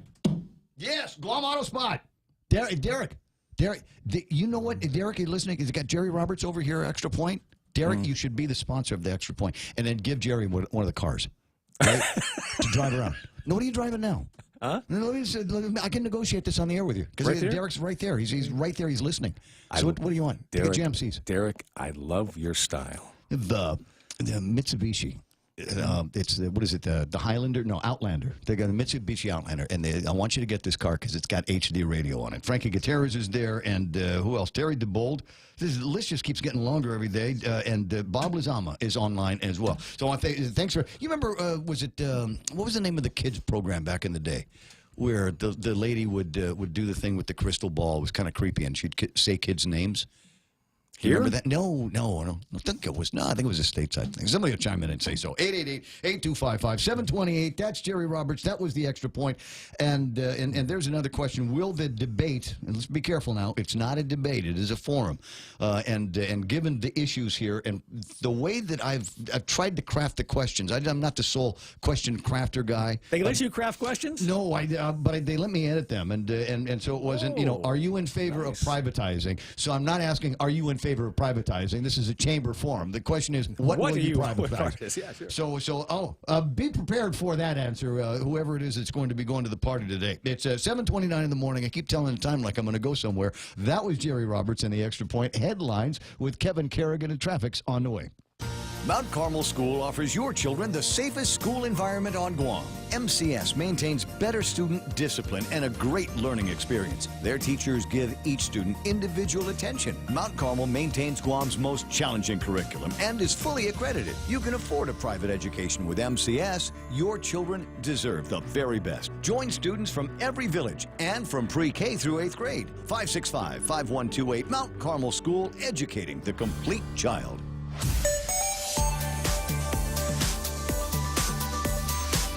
Where is the traffic? Let me just take a quick look at the traffic gizmo. Looks like we might have a little bit of a hang-up in front of the sports complex up in Dededo. The Dededo Sports Complex is the actual name there. Coming up Santos Hill, a little bit of a slowdown as cars try to make that intersection go north and southbound on Marine Corps Drive. But once you get onto Marine Corps Drive, should be smooth sailing southbound, should be smooth sailing northbound until you try to make that turn over to Guam Regional Medical City. Not slowing down, just building up. Southbound traffic, Marine Corps Drive up in Tamuning and the ITC building, and on your way into East again, you're starting to build up just a little bit. And traffic northbound on Marine Drive, making your way into the downtown Hagåtña area, you might see a little bit of a slowdown moving through there. Don't see anything happening over at Naval Hospital. Traffic beginning to build up for everybody that's trying to get out of Agate this morning. What's the rush? Come on, it's a beautiful village. 7:30, that's what right now traffic looks like on the point. Hi, this is Kathy, and I'm back in Guam ready to set off the fireworks with our 4th of July sale at Furniture Kathy Style. It's packed with fabulous furniture and prices that will blow your mind. Get 15 to 25% off store-wide or 12 months interest-free with approved credit. Our beautiful lamps are buy one, get one 50% off. Save big on hot deals like our 4-piece Ashley Sleigh bedroom set, starting at just $4.99. Stop by and see us at Furniture Kathy Style in Hagåtña. Romper Room. Romper Room, that was the name of the TV show from back in the old days. Had that creepy woman looking into the crystal ball. La-da-da-da-da. Somebody's actually written that down. Somebody actually wrote down the thing that she said as she started to say the kids' names. And it wasn't, she didn't have Facebook Live, so obviously she couldn't see, but it was just one of those things that, yeah. See, and that's hard, isn't it? When you're a kid growing up on Guam out in the islands or something like that, you watch Romper Room, and they say all of the, the standard white kid names, but they never get around to saying, Kamaka's going, yeah, they never said my name on that one. We don't really know what she had. They'll never say, like my daughter's name is Mayumi, which means you go to some of those places, unless you're in Japan. Right. You go to some of those, souvenir stores, and they've got all the things. There's always going to be a Michael. There's always going to be a Ray. There's always going to be a Kevin. There will never ever at one of those things be a Mayumi. So you got to get it all custom while you can. I know. That's the pain. That's the pain, isn't it? The magic mirror. That's what you see. Look at you guys. We're never ever going to grow up. Because we got all this crap stuck in our head from when we were little kids. 7:32 headlines now from the Guam Daily Post. There's Kevin Kerrigan.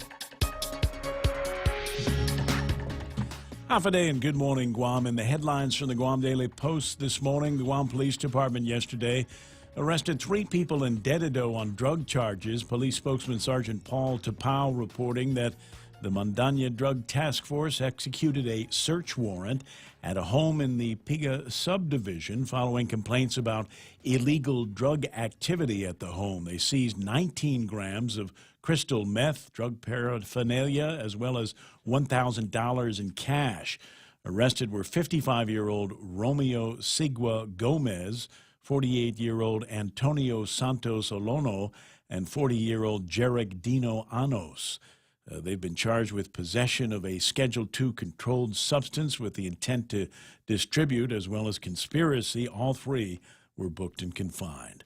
The Consolidated Commission on Utilities last night deciding to proceed with the bid for the island's proposed power plant without an amendment allowing the Guam Power Authority to take on the risk of seeking financing for part of the cost. Commissioner Simon Sanchez argued that it could be more cost-effective for GPA to take on some of the bond financing, and he offered an amendment to allow GPA the flexibility to do that.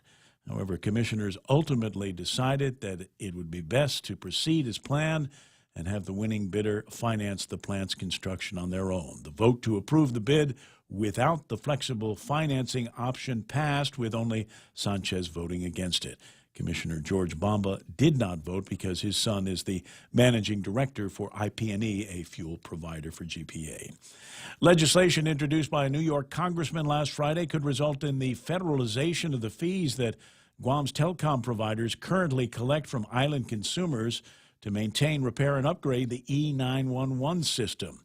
The 911 Fee Integrity Act was introduced by New York Representative Chris Collins. It aims to stop state and territorial governments from diverting the emergency service funds for other purposes. It would transfer the authority to allocate those funds from local administration to the Federal Communications Commission. On the point yesterday, FCC Commissioner Michael Riley told host Ray Gibson that Guam, as well as 5 states, admitted to diverting the 911 funds for other purposes. In Guam's case, at least $4 million has been diverted in recent years. O'Reilly said federalizing the emergency 911 funds is something Congress is now looking at, and there could be a directive requiring that Guam and other jurisdictions stop the practice of diverting those funds.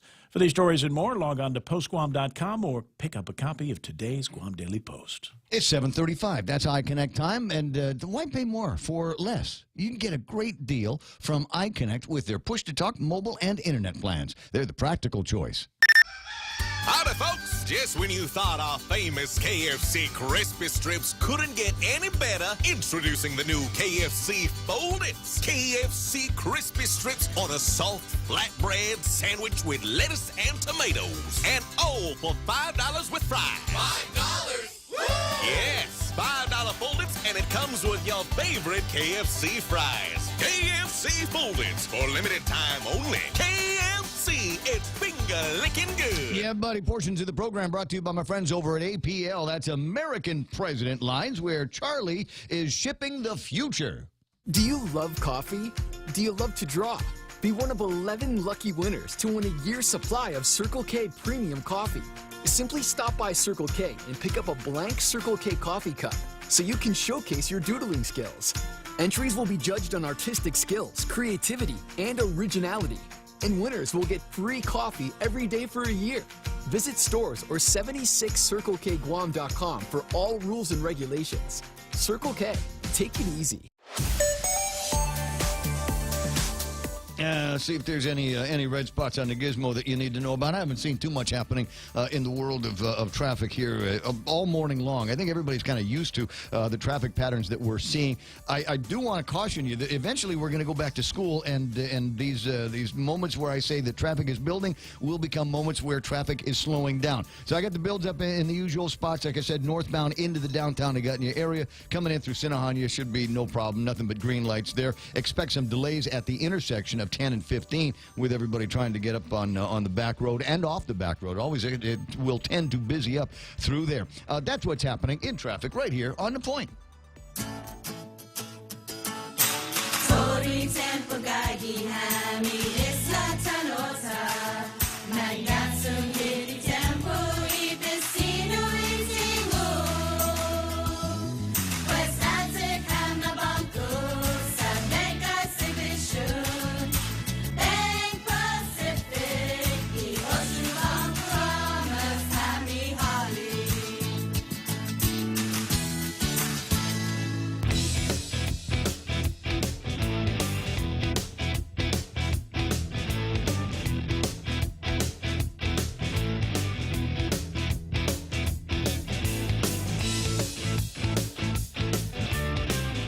Very close, very dear personal friend Sam Mabini is out of town right now. Doc is where's she at? She's off island, but she sent me a thing on the messenger, and I thought it was we'd actually talked about this not that long ago. Is the state of connections? You know, there used to be this thing, the 6 degrees of separation between you and Kevin Bacon. You remember that was a popular concept in the 1980s. It's still kicking around. Well, they've changed it now. Oh, really? Yeah, and so they're looking at the numbers there and conducting the scientific research here. In honor of Friends Day, they've recalculated the classic 6 degrees of separation for everyone who uses Facebook and determined that the number is actually 3.57. Each person in the world, at least among the 1.55 billion people active on Facebook, is connected to every other person by an average of 3.5 steps. So you realize what was the name of the guy that was in The Matrix? Keanu Reeves. Keanu Reeves. Yeah. So there is a connection between me and a lady named Maria and Keanu Reeves. I don't know how it's related on Facebook, but I'm her friend on Facebook, and she is neighbors with Keanu Reeves. Wow! So I mean, if I wanted to get a Happy Birthday Ray thing, I could possibly do something like that. So ponder that as the next time that you're on Facebook, and we all get these things that say you should be friends with or people you should know, right? Yeah. So I click on almost every single one of them. Well, the pretty ones. I click on almost every single one of those. Yeah, I X them because I don't know anybody. No, if you want to expand your network, if you want to be that much closer to people like, I don't know, Keanu Reeves, then you can do that. BJ Cruz used to have a Facebook account. I haven't seen you posting lately. Good morning, Beach. Good morning. Have you been busy? Yes. So the last time you and I spoke, it was, I don't know, it was a Friday or Thursday leading into to Liberation. I did not see you at the Liberation Parade. That doesn't necessarily mean that you weren't there, but you had said that you were going to be sleeping in on Saturday. Did you get your beauty sleep? Yeah. Very good. So you didn't go to the parade at all? I didn't get beauty sleep last night, but I got beauty sleep that morning. Well, I'm not going to ask why you didn't get beauty sleep. I will assume. I'm just trying to figure this thing out. This is why I don't think BJ got any beauty sleep. There's a story. Nestor Lecanto did a story on KUM. GovGuam employees facing threats of furloughs. Planning comes days ahead of expected debate by the legislature over the fiscal year 2019 budget. So that's they're starting to talk about layoffs and furloughs again over at the drama department in Adelup because they want to set the stage now for some legislative drama, the kabuki, as you guys are going to be going into what, the second July session, right?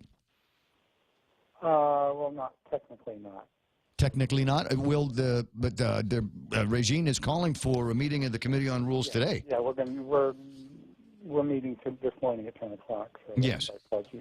So that's my guess is that then we'll meet at 10 o'clock and then we'll put together a session agenda for sometime in July, if that's what the body wishes for. And among the things that you can talk about in that session agenda, something the legislature has to do anyway, and that is come up with the budget.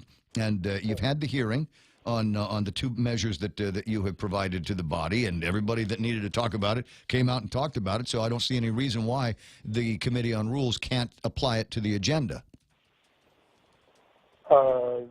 The committee report is circulating now, and I need to get some signatures on to support it being reported out. Right. Well, I mean, what's the alternative? You guys have to have a budget out soon. I agree. Do you need me to? Do you need some help from me? I'm a little bit busy today. I've got the forum. Are you coming to the forum? No. Come on. You should. There's going to be all there's you forget you're running for office as well. You got to get out there with the movers and shakers in the business community. I've got to figure out my budget first. That's my primary responsibility. The legislative budget. I thought you were talking about the budget for you running for political office. Yucca had a 5K last weekend. No. I was thinking a dance-off for you. Just playing. Can you tell I'm frisky today? I think it's the tie. Yeah. I think it's cutting off the circulation in my brain. It's making me. Somebody's frisky. All right. So from here now, there's the budget that you want to talk about, but you've also introduced a piece of legislation for using the money from the tax amnesty, right? Yes, and we had the hearing last week. We kept asking the administration why they haven't used any of the amnesty money to try to help the hospital with the CMS issue, and they kept saying, well, there's no authority, and I thought... okay, so let's write the bill and give them the authority. Without bonuses, without authority or authorization. Now you're requiring that I actually have to pass something else. Well, good. I'm glad you're learning. So we introduced it. We're having the hearing this Friday, and hopefully I can put it on the agenda if we meet next week. Well, you know what's going to happen if you take the tax amnesty money and give it to Guam Memorial Hospital. The Benita owes what's her name, Bumba, over at the retirement fund. What, $3 million, $3.5 million? But the legislation is specific that the money is to be used to remedy the issues in the CMS report. Well, yeah, but there's laws that are specific that say don't touch the 911 money, don't touch the Chamorro Land Trust Commission money. Only try, and if it's not, and we lose CMS, at least I can be able to sleep. Yeah. I did.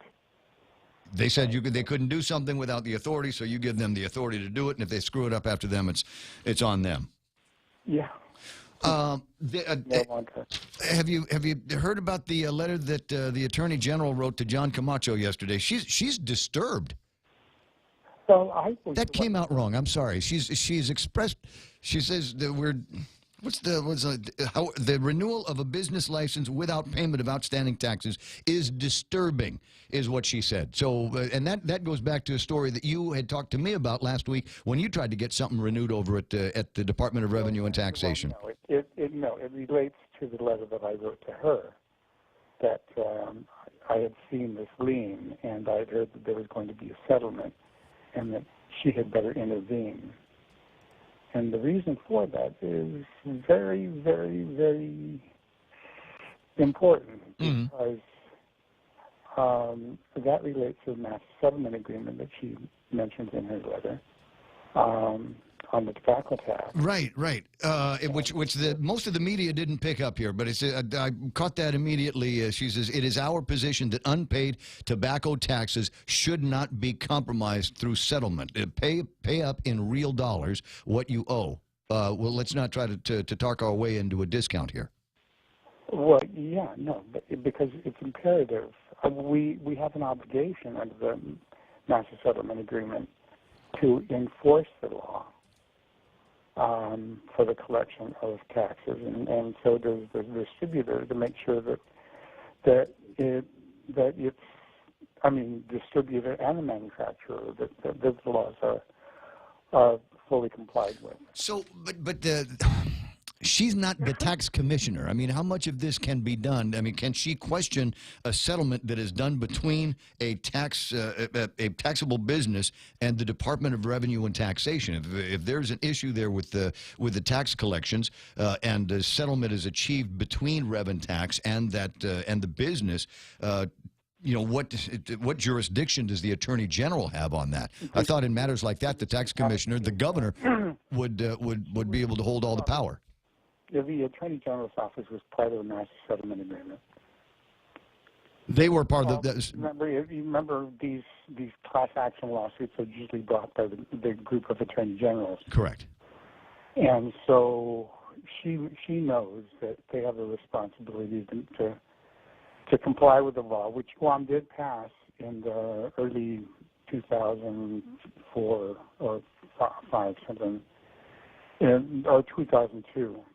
They did pass legislation saying that, you know, they promised to comply with the Master Settlement Agreement, and not only that, but the reason why it's imperative that we comply with it is because under the Master Settlement Agreement, we could place, she's disturbed because it could affect our ability to be able to receive money, the annual funds that we receive from the Master Settlement Agreement to pay off the bond that we took out because of that. Remember, we took out a big bond. We've taken out so many big bonds since I've been doing talk radio. You got to be a little bit. What was that one for? And what? We realized that this money was coming. Yeah, there was took out an anticipation note. What did we pay for? What did we buy? $40 million. I can't remember. That was before I got into the legislation. See what I mean? It's been rolled over, and so that money that we're receiving is needed to make sure that we can make the payments of the bonds that we rolled that over for, or if it's still around. But yeah. Under the indenture, I think she has the authority to be able to say, I need to see what's happening, because the amount of money that we receive is dependent on the number of cigarettes that are sold. Well, she doesn't specifically say it, but she doesn't specifically say it, but she says it gives cause for further review by our office, and then she points to the Title 11, GCA 670 and 72. I would assume that those have to do with taxes, but I don't know. We'd have to see if there's something in there that would provide them outside of any of the normal business Department of Revenue and taxation relationship, something additional to that because of the Tobacco Master Settlement Agreement. Yeah, because and I'm looking into that myself because it would seem to me that if we haven't been reporting the correct amount of money that should have been collected, that could have shorted us on the amount of money that we were to receive from the Master Settlement Agreement, because it's a percentage of the taxes that are of cigarettes that are sold. And if you underreport the number that you're selling, you're going to receive less than what you probably should have been receiving. Well, Right. So let's make sure that the reporting requirements report up to 100%, so that we can receive what our 100% of our compensation is supposed to be on the Master Settlement Program. Got you. I'm trying to remember. I'm reading a story about the squabble between Benita and Paula over the payments, and I want to say Dave Koss from the union has gotten involved in this as well, asking some questions about it. It seems, did we not make a law once upon a time that said that if you are an employee of the government of Guam and you've got money that's supposed to be coming out going into the retirement fund, that it is illegal to withhold that? Yes. So why are they still doing it? A few years ago, again with the hospital, somebody did try to bring action against their accountant at the time, and I don't think it went through. There was something that happened. But there was didn't we make a law? There was an attempt to prosecute it, yeah. It's going to be the implementation. Yes, there is. Yeah. So, I mean, why? It's another question. Is maybe the Attorney General can be disturbed about this as well. They're apparently a violation of a law that is preventing people that have worked their butt off at the Guam Memorial Hospital from being able to retire because the deposits into their retirement fund have not been made. And then watch for the settlement there. Watch, yeah. They're going to try to settle that too. We know, and you got to go after the interest, because if your money was not in there for 3 weeks, that means 3 weeks have gone by without your money being able to earn interest for yourself and for your other retirees. Yeah, correct. Yeah. So it's like that. Oh, boy. Well, it's going to be a full day over at the legislature. I'm just saying, friends, there's going to be bamboozling coming in. Try to pay attention to the facts and don't worry about the scare tactics that are coming about. We're going to take the shoes off the police officers, and we're going to close fire stations, and we're going to close the Dededo pool and all of that. I think that get ready, brace yourself for another round of that as the legislature talks about going into session with those budget bills. Any idea on when session might be? It's Monday. It is Monday. Okay. Well, you know what? Something to look forward to. We have a regular session every month. The one that we had before was irregular. Yeah. Okay. Yeah. Well, it went into July because we had the late June session.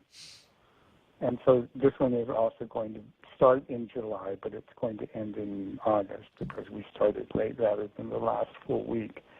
Because this last full week included liberation. What is the CW bill? I just got a note here. It's a screen cap from a friend that says the White House just informed Governor Ralph Torres that President Donald Trump just signed the CW bill. Do you know what that is? It's a workers' bill, right? The workers' bill, yeah. Okay. All right. I'll see if I can. Yeah. Whatever the thing. Workers, which will allow them to stay in.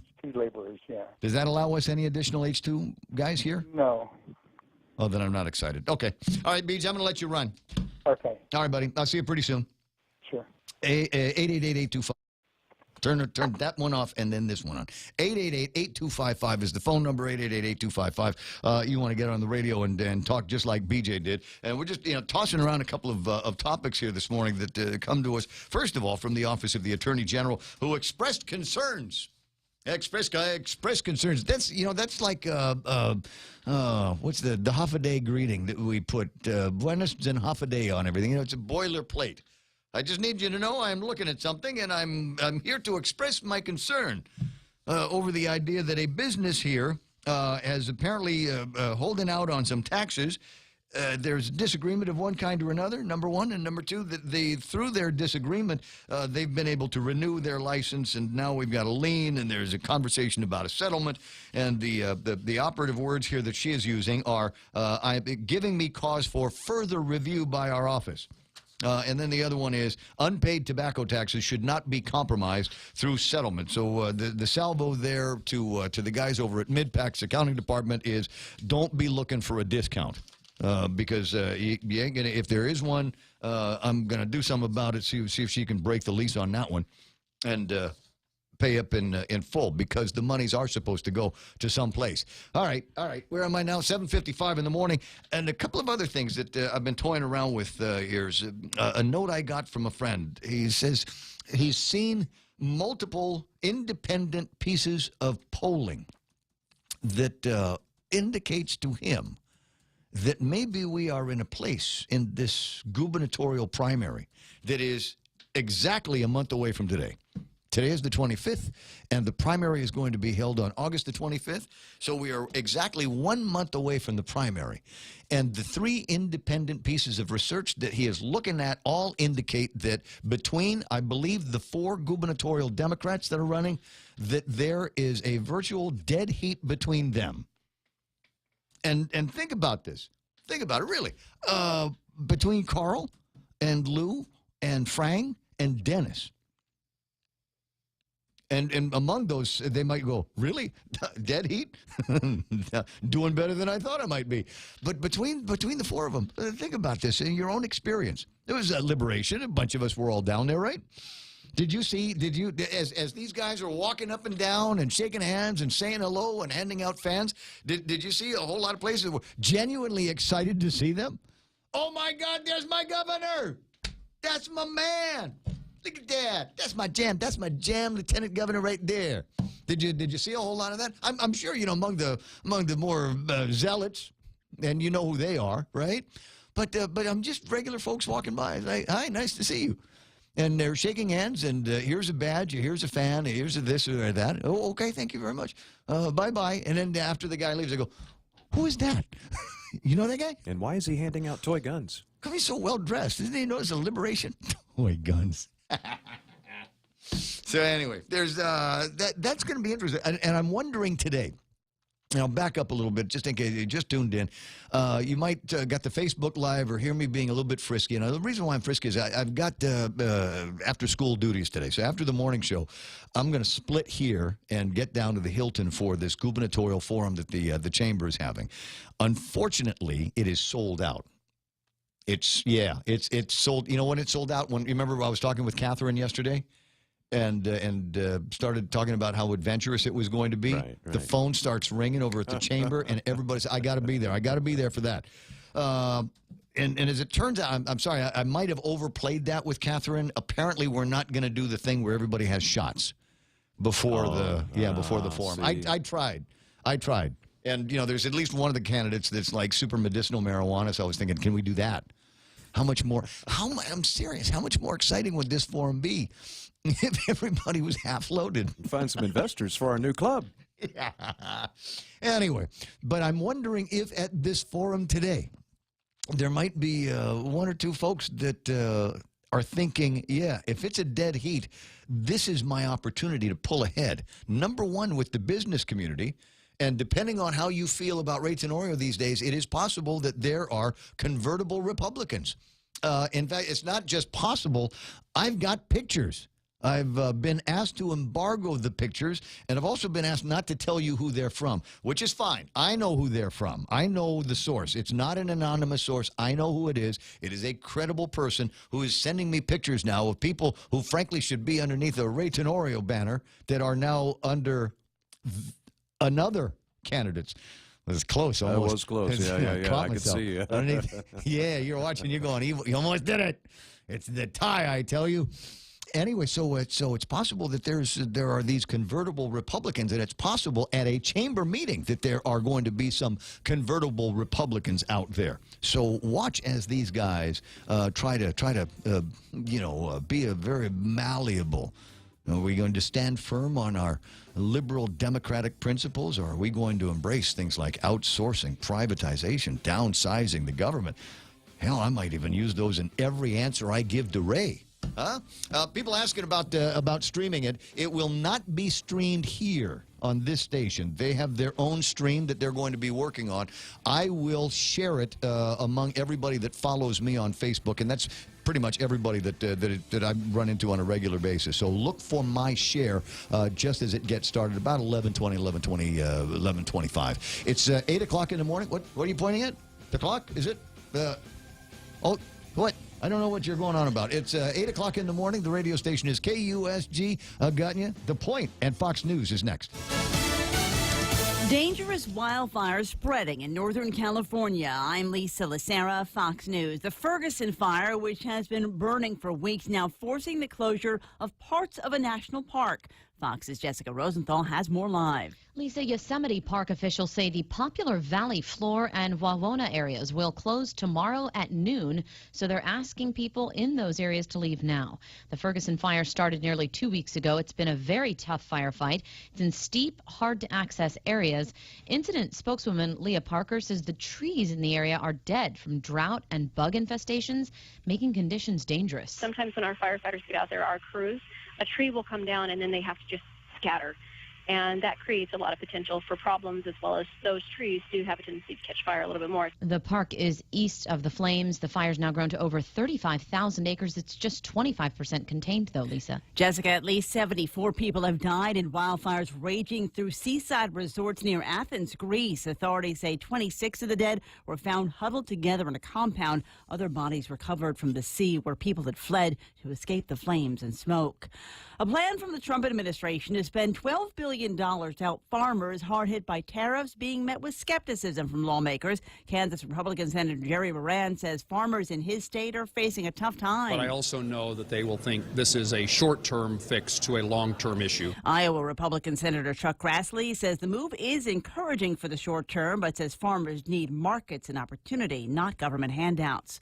Former Disney star Demi Lovato hospitalized after a reported drug overdose. TMZ reporting Lovato was rushed to a Los Angeles hospital after being treated with Narcan at her home. Wall Street at the close, the Dow gained 197, the Nasdaq lost a point, the S&P rose 13. Fox News, fair and balanced. At Micronesia Renewable Energy, values matter. So all of their solar energy systems come with guarantees and the most value. No shortcuts, all quality. It's giving you that solar energy system at the best price. It's using highly efficient solar panels with typhoon-proven racking, built by highly skilled local technicians, so your system performs and saves you money. It's total peace of mind all the time. Not all solar companies are created equal. For experienced quality solar, it's MRE. Call 632-2613. MRE, the smarter choice. Sometimes a penny saved can lead to much more than a penny earned. With GPA Energy Sense rebate program, the power is yours. Earn money back while saving on your monthly power bill. GPA Energy Sense rebate program will help lower your initial costs when purchasing approved GPA energy efficient appliances and upgrades with monthly savings you can expect. For more Energy Sense saving ideas, visit GuamPowerAuthority.com or like us on Facebook. GPA, bringing energy solutions to you. Polls are open in Georgia for about another hour in the Republican primary runoff for governor. Brian Kemp hopes an endorsement from President Trump propels him to victory in today's GOP primary runoff for Georgia governor. It was gasoline on the fire when he endorsed. I mean, it's just gone off the charts. Our people are excited. They're working even harder. They're not getting complacent. But Casey Cagle, who has the endorsement of the current governor, is trying to frame the election as a Georgia race to be decided by Georgia voters. I do not believe, for 1 minute, that Georgia is ready to let Washington, D.C. decide who the next governor is going to be. The winner of today's runoff will face Democrat Stacey Abrams in November. In Winterville, Georgia, Jonathan Seri, Fox News. Hershey Park is back open after flooding forced it to close temporarily. 3 days of rain in parts of the state was what led to the decision to close. The downpours caused Spring Creek, which flows through the park, to wash over its banks. Another waterway came close to doing the same. The chocolate-themed amusement park is open, but park officials are still assessing damage. Because all rides are not operating, vouchers are being offered to patrons for a future visit. The floods also shut down nearby animal park Zoo America. Officials there say the animals were moved to safer locations as a precaution. Gernal Scott, Fox News. Pennsylvania Sexual Offenders Assessment Board wants Bill Cosby to be classified as a sexually violent predator. The district attorney's office that prosecuted Cosby asked a judge to schedule a hearing on whether to accept the recommendation. No date's been immediately set. Cosby was convicted in April of aggravated indecent assault. He was accused of drugging and assaulting former Temple University employee Andrea Constan at his home near Philadelphia in 2004. Lisa Lacera, Fox News Radio. Chuck E. Cheese's Guam just got a whole lot funner. Chuck E. Cheese and Helen are excited to welcome friends Pasquale and Jasper to Guam. Starting Saturday, July 14th, take advantage of our character selfie special. Our characters will be roaming around the restaurant just waiting for a selfie photo with you. Snap a pic, share it on social media, and tag us at CEC Guam. Show us your post at the counter and get the character special right there. Get Pasquale's Pizza, Jasper's Token Special, or Helen's Combo, each for only $5. Specials will resume Mondays through Friday in July at Chuck E. Cheese's Guam.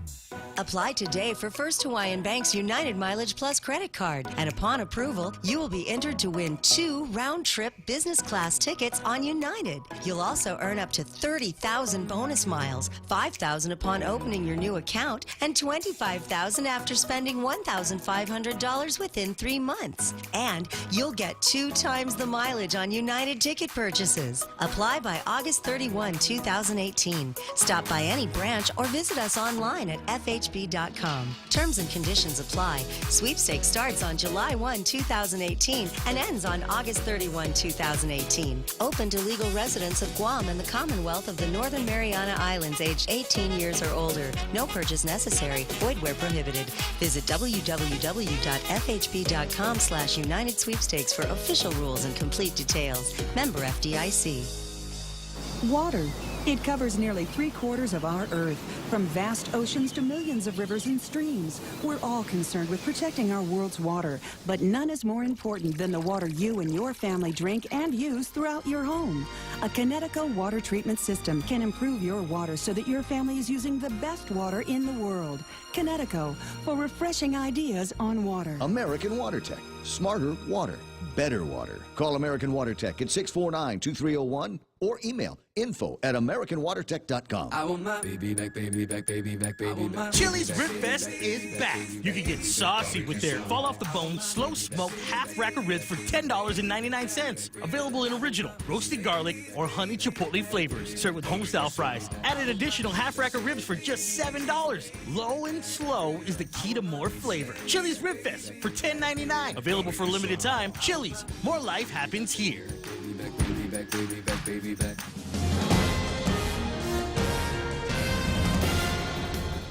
Half a day and good morning, Guam. News time here at The Point is 8 minutes past 8 a.m. this Wednesday morning. I'm Kevin Kerrigan. Here's a look now at some of the top stories from the Guam Daily Post. The Office of the Attorney General is questioning the renewal of Mid-Pacific Distributors' business license at a time when the company owed millions of dollars in taxes and penalties to the government of Guam. In a letter sent to Revenue Tax Director John Camacho yesterday, Attorney General Elizabeth Barrett Anderson expressed her concern about the $14.7 million tax lien that Revenue Tax filed in district court last June against MidPac.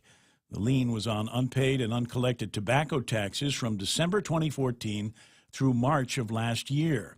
The AG cites Guam's business tax law in her letter, which requires the payment of taxes owed before the renewal of any business licenses.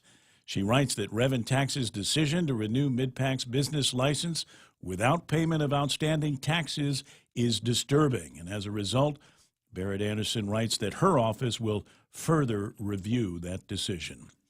The Guam Environmental Protection Agency announcing that additional soil testing will be conducted in light of inconclusive results for the presence of Agent Orange at Andersen Air Force Base. GIPA Administrator Walter Leon Guerrero quoted in a release yesterday as saying that the working group overseeing the Agent Orange testing has agreed to order additional soil sampling and analysis, and most importantly, U.S. EPA has agreed to expand the soil sampling beyond the military fence lines. Guam EPA, Joint Region Marianas, and the U.S. EPA, along with its contractor AECOM, will coordinate the additional soil testing, which begins in September. It'll take between 60 and 90 days to complete. We'll have more news after this. Mount Carmel School offers your children the safest school environment on Guam. MCS maintains better student discipline and a great learning experience. Their teachers give each student individual attention. Mount Carmel maintains Guam's most challenging curriculum and is fully accredited. You can afford a private education with MCS. Your children deserve the very best. Join students from every village and from pre-K through 8th grade. 565-5128 Mount Carmel School, educating the complete child. Circle K has just made it easier to select products that are better for you and your healthier lifestyle. When looking for items that are low carb, low sodium, low calories, low sugar, high in antioxidants, or high in protein, just look for the easy to spot better for you labels so you can find these items at a glance. Come by and see for yourself. It has never been more convenient to fill up on anything and everything that are better for you. Circle K. Take it easy. 11 minutes past 8 a.m. here at The Point. Legislation introduced by a New York congressman last Friday could result in the federalization of the fees that Guam's telecom providers currently collect from island consumers to maintain, repair, and upgrade the emergency 911 system on island. The 911 Fee Integrity Act was introduced by New York Congressman Chris Collins. It aims to stop state and territorial governments from diverting the emergency service funds for other purposes. It would transfer the authority to allocate those funds from local administration to the Federal Communications Commission. On The Point yesterday, FCC Commissioner Michael Riley told host Ray Gibson that Guam, as well as 5 states, have admitted to diverting the 911 funds for other purposes. In Guam's case, at least $4 million has been diverted in recent years. O'Reilly said that federalizing E911 funds is something Congress is looking at, and there could be a directive requiring that Guam and other jurisdictions stop the practice of diverting that money. The Guam Police Department yesterday arrested 3 people in Dededo on drug charges. Police spokesman Sergeant Paul Tapau reports the Mandanya Drug Task Force executed the search warrant at a home in the Piga subdivision following complaints about illegal drug activity at the residence. They seized 19 grams of crystal meth, drug paraphernalia, and over $1,000 in U.S. currency. Arrested were 55-year-old Romeo Siga Gomez, 48-year-old Antonio Santos Olono, and 40-year-old Jarek Dino Anos. They've been charged with possession of a Schedule II controlled substance with the intent to distribute and conspiracy. All 3 men were booked and confined. For these stories and more, log on to postguam.com or pick up a copy of today's Guam Daily Post. Here's Ray with a look at weather. Yeah, it's in here somewhere. It's not a big deal weather day. We're talking about the usual stuff. Partly sunny skies in the forecast. Might see some thunderstorms working. Winds out of the, still southwest? Still southwest, yeah. It's kind of weird that flow is still being pulled up by the storminess off to our northwest. But right now, the scattered, isolated showers are... It's almost not raining at all. I mean, there is just nothing out there right for us. But it's muggy. I want to just warn everybody about the mugginess there. Now, this in contrast now to what's happening in the States, where they've got these super warm temps out there, right? Well, yeah, but I mean, is it summer? Is it just, is it global warming, or is it people just forgot how hot it was last summer? So anytime it gets above 85, 90 degrees someplace, people start freaking out. Yeah, I don't know, man. They said, we set a record of 114 in Phoenix. Dude, it's Phoenix. I mean, it's probably over the record of 113. I mean, it's not it really. Which they got yesterday or last year. Yeah, it's always it's hot in places that are always hot. But one place we haven't talked about where it's really hot and they're not used to it, and that is Japan. They just set a record 2 days ago for the highest temperature. I want to say it was like 43 centigrade. That's getting close. It's hot. Yeah, that's getting close to like 102, something like that. Yeah. Well, it's I've been to Japan. Me too. But I've been to Japan in hot times, which is why I don't like to go to Japan in the summer, and I try to avoid the place in late spring because it starts to get, especially in Tokyo, it's off the water, starts to get uncomfortably muggy. My favorite version of Japan is somewhere between Halloween and late February, kind of Marchy, kind of in that area there, where it's still it's nice, crisp, cool everywhere you go, and you can still get up to Niseko, up in the Sapporo area, and do some skiing if you like. Nice. Yeah, nice. I don't know how to ski. Never been to Japan. Hurt like hell. I tried. And snowboarding, I thought I was going to be easy. Never mind the skis, I'll try the snowboarding thing. Bet it took the tree some time to recover, too. Rang my bell. I'll tell you what. It's 8:14 in the morning. That's news and weather together from The Point right here on the radio. Always here to help you. This island is our home. Through the years, we've been a friend to the neighbors we have known. Now we're banking on the future. Services to choose. Bank Pacific, where others put branches, we place roots. Portions of the program brought to you by King's Restaurant. You like to go to King's, and they like it when you get there. So, and they keep track of what it is that you're ordering a lot. So they know you like Salisbury steak, beefsteak tomorrow, meatloaf, and beef tenactac. And on Wednesdays, they've decided the big deal is going to be pork sinigang. So if it's lunchtime and you're not otherwise at the sold-out gubernatorial forum today over at the Hilton, bring your stream. Now, this is what they were trying to tell me in the last couple of minutes of the last hour is we will not be, as in we, Choice Broadcasting, is not going to be streaming on this radio station's Facebook. We will not be streaming it. I will link to it. I will share their link. But the Guam Daily Post, I understand. I'm trying Facebook page. Your Facebook page, the Guam Daily Post Facebook page will have a stream. You will have a live stream on that page. Yep. Gotcha. All right. So, now, are you the only live stream? Are you just kind of going in on the chambers, or is the chamber going to do their own, or what? Chambers are going to do their own as well. Okay, so we've got multiple opportunities. I'm sure it'll be all over. Yeah. So you have multiple opportunities. The chamber will have a stream, and I'll that's the link that I will provide. You can already start going to the Facebook page on the Guam Daily Post and just watch out for it when it pops up. For sure. All right, got that. It's 8:16 in the morning. What was I talking about? Was I supposed to do something else? Yeah, I guess. I don't know. I forgot was I still talking about Kings? I did. Forgot. Sorry. Like I said, I'm wearing a tie. It cuts off the circulation of the brain. So take your stream and your streaming gizmo and sit down at King's and eat pork sinigang at King's. Watch the thing for lunch today. Morico Equipment on Epow Road is expanding. Morico now requires heavy equipment diesel service technicians to join their highly qualified service team. In this role, you'll be responsible for all types of repairs and maintenance of transport trucks, heavy-duty off-road equipment, diesel generators, trailers, and buses. They're seeking specialist mechanics with previous training and experience as diesel or heavy equipment mechanics or diesel generator technicians. Morico Equipment is now an employee-owned company. Find out more on their website at moricoequipment.com. So this part I know. The portions of the program here also brought to you by my friends over at, is it Security Title this time? Yes, because Security Title is important if you are going to be buying or selling something, but mostly if you're going to be buying something, because if you buy something and they say, here, I'm the owner of this and I'm allowed to sell it to you, you never take anybody's word for it. Security Title will do all of the paperwork. They'll look at all the records and make sure that you will actually own the property that you're buying. One of the longest-running primary care clinics on Guam, the FHP Health Center, has been your convenient one-stop healthcare clinic for you and your family for many generations. FHP's highly trained and well-known medical, dental, and vision providers and their friendly clinical support team are here, ready to take care of you. In addition to the excellent care, FHP offers a full-service pharmacy, laboratory, radiology, and specialty care center in one location. FHP Health Center, our island, your clinic. Most insurance accepted, including Netcare, Aetna, and TRICARE. The Coconut Wireless is back. The Ray Gibson Show. Any speaker, anytime. On demand at thepoint.gu.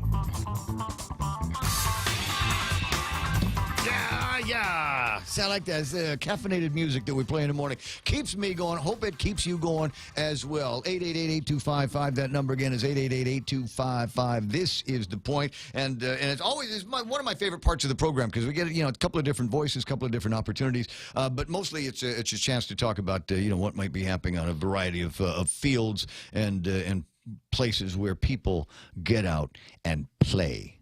And now, it's time for Sports with Blake. But, dude, Demi Lovato first. What's the story? Is she going to be all right? Yeah.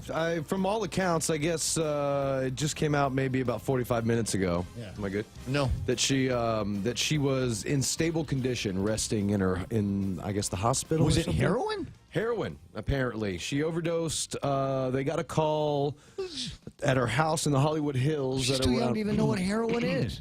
At around 11:30 this morning, Pacific time, which I think now it's probably like 3 in the afternoon. So a few hours ago, Narcan, I guess, is a treatment that they give that they give for situations like that. They treated her at her house. They showed up and she was unconscious.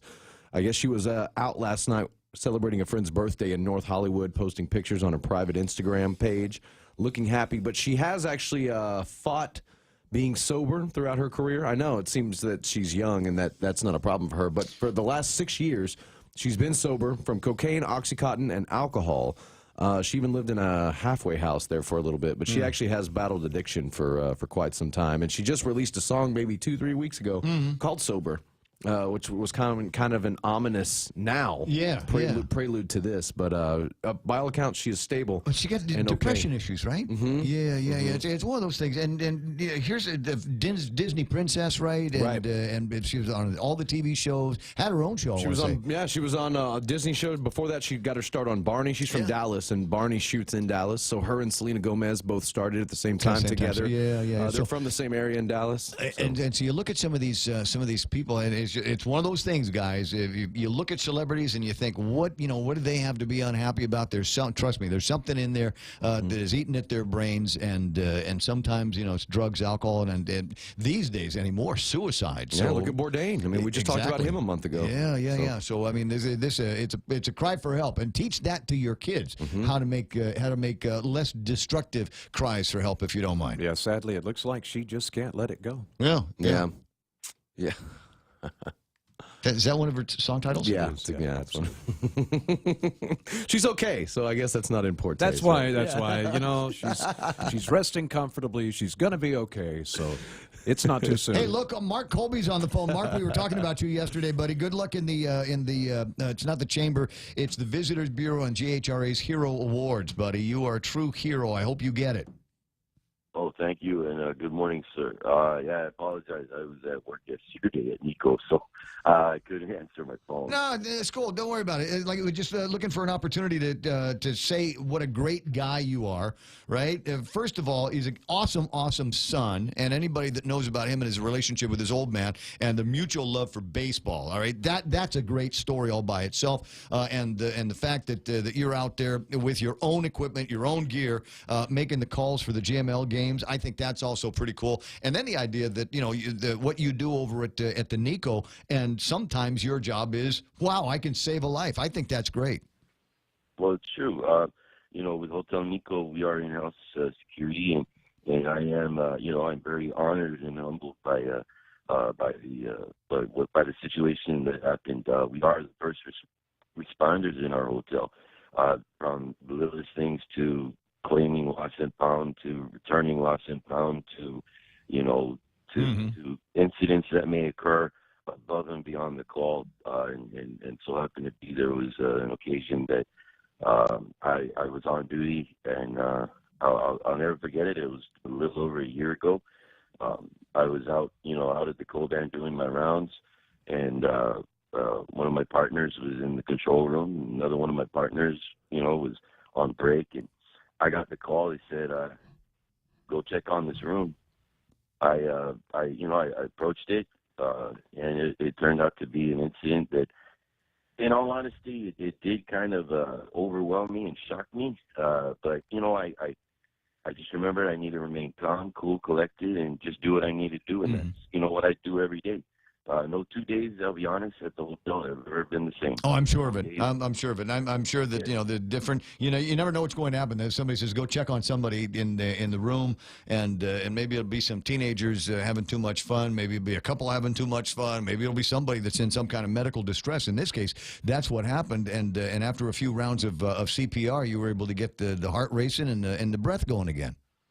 Yeah, it really overwhelmed me at the moment. The adrenaline just kicked in, and I just had to do what I had to do. I am grateful to the assistant general manager, Joe Blas, for giving me the opportunity for the job, and Mr. Jerson Sajisi for making sure that I myself and my partners every day are well equipped and well prepared for anything and everything that we may come across, whether it's a suspicious individual or an incident that may require a little cut for a Band-Aid or something even bigger. And this was the bigger. Well, it's always good to know that when you head over to the Nico, if something happens, somebody's going to be in a position to take care of you. 8:24 in the morning. Let's go back to your real job here and tell me about what's going on in the GML. You guys finally got back to the plate. Yes, sir. We did take a little hiatus again because of the Carnival Festival down there at the Paseo. Dude, they should have just let you guys go. That would have gotten more people down to the Carnival grounds. Well, we really wanted to, and even the boys wanted to, but, I agree with the situation. We have done it in the past where we've had baseball at the same time with the carnival, and because of the setup, it tends to take away the parking. We were even joking about it, going, where are we going to park? Agate? How are we going to get up to the stadium? and it's true because the main parking lot where a lot of the players, park is now the what's that? Those huts. Yep. That's where the concessions were, and then the other parking lot on the side, beach side, that is utilized for the rides. So seriously, where are people going to park? So the commissioner made the call. We're going to take a 2-week break. And we did, and we're back already. Well, so tell me about the games. How did that first night back go? Any reopening night jitters? No, not really. The pitchers were on fire. Florencio Benuya got 5 Ks on the night. He unfortunately did take a loss. TJ Sarmiento, he did not get the win because he only pitched 4 1/3, but he did get 3 Ks. Mm-hmm. We had a home run by Mr. Jared Palomo of the IT&E Rays. He hit his first home run of the season. He also had a double. And we had Isaiah Nauta for the Rays. He went 2 for 5 with a run, triple, and 2 RBIs. Could you do me a favor next time the Rays are playing? Can instead of just calling them the Rays, can you just call them the Ray Gibsons?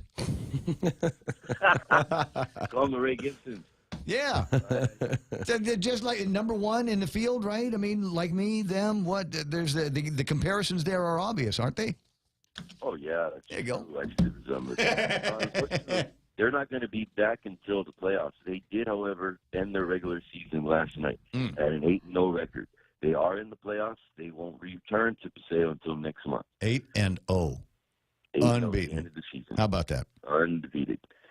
Yeah. Well, and I know you guys have been following along. The Rays ended the season. They're at 8-0.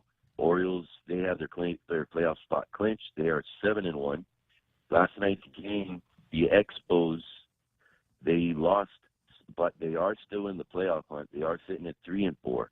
Smokies, they're sitting at 3-3, along with the Red Hawks at 3-4. Astros are 4-2. The Brooks 1-6, Giants 1-5. Ouch. And the Junior Nationals are sitting at 0-5. Ouch. Did he say the Smokies? The Smokies. I ain't high, I'll tell you that, man. I don't feel nothing, man. That's a different kind of smoke. Oh, my bad. different smoke we got going on there. Well, at least that's what we think sitting in here. Possible. All right, so when, and now you're talking about the playoffs. When are they? Okay, well, we got a few games left for the regular season. Probably start the playoffs, weather permitting, if there are no more delays. Mm-hmm. We will start the playoffs on August the 5th. That's Sunday, August the 5th. So the slate of games going on right now are just the makeup games. Red Hawks Rooks will play on Thursday. Expos will play their last regular season game against the Junior Nationals on Friday. Smokies Astros should be a good one. That have playoff implications. That'll be on Sunday. And then a couple more games between Junior Nats and Giants and Smokies and Astros. Those games will fill up next week, and then playoffs will start on the weekend. Gotcha. Mark, it's always a delight talking with you. I'm going to let you get back there, or is today your day off?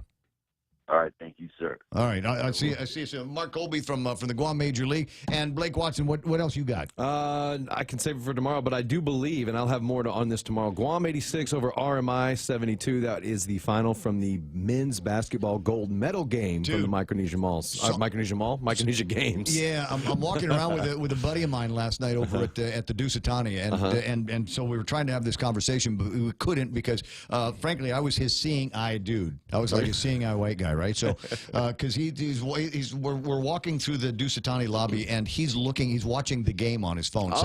Somebody was streaming the game live. Cool. So I'm like, do I need to grab you by the elbow so that you can watch and see what else is, so you don't bump into or fall down the escalator shaft or anything like that? It's so cool though that we have that technology. It is. You could be walking around the Dusitani at night here on Guam and watch the gold medal game over there. And remember, I told you as soon as they finished that, they got right on the plane, and so I assume that the team's back. Yeah. Now, I told you what I was doing on Liberation Night, right? I told you I went to the Jam House and saw this band, and they're really, really hot. So I was inspired to ask on Facebook who it was. So it's Big Ben. Oh yeah, Big Ben Nagata. Yeah, and Vince Mesa on the guitar. On the guitar, and the girl singing, and she's actually online right now. Imani Poasa. Imani Poasa. Oh wow! Out of all three of those, she's actually the one that I am the least knowing about. Well, I didn't know about her. Well, okay, so find her on my Facebook page, Okay. and then link back to her. So it's just Imani, and you don't know her because she's still in school. Oh, okay. Right, So she's young. Okay. She might be like one of your wife's students. Okay. But like 16 years old, awesome singing voice, and Very cool. And a lot of support from family and friends. She is the next up and comer. I mean, I remember the first time you heard Brandy J. Oh yes, I do remember that. Same feeling. I had to seek her out. I just started asking people, "Who is that girl? Yep. I need to meet her." And I'm going, wow, that's just amazing. And everybody's asking me who she was. So the mystery is solved. And I just want to say to Imani and her family, because I know they're listening on the Facebook Live this morning, I'm suitably impressed. And whatever we can do to support you and your career, please don't hesitate to ask. Well, she hooked up with some good bandmates because Big Ben and and Vince are really, really good and seasoned veterans. So she's already on the right track. Smart. They absolutely owned every song they did. I mean, even they were covers of other people's songs, right? But they owned them. They totally made them their own, and I made it for that much more of an enjoyable. That and $3 Budweiser, right? Right. So I love live music. So much fun. Doing great. Goes good with beer. Live music. So last night I'm cruising around, and a couple of, and because I wanted to see who was going to be playing over at the lobby lounge over at the Doucet, and then after I enjoyed them for a little bit, went next door to the Outrigger, and there's Trey Cunningham and Patrick Palomo. Oh. And R.D. Gibson on the vocals. Really? Yeah. So I'm walking around. That's the party band. That's like going, how did you people get so lucky? You got both Ray Gibsons here. How did you get so lucky? Everybody buy me beer. I want sliders right now. Hurry up. They give beer in the fancy glasses down there. They sure do. Anyway, 8:32. You got some work you got to take care of. Star 101, the morning show. Kevin Kerrigan is politely waiting out his last newscast, brought to you by Furniture Kathy Style. We'll get to that in a second. Here at APL, our core values give the company its heart and soul. Whether it's connecting your business with our global network through our newly enhanced service or investing our efforts into giving back to the community, APL is committed to serving you. We humbly honor the opportunity to find innovative solutions for you and your business. To learn more about our enhanced service, call 588-4651 or visit www.apl.com/Guam for more details.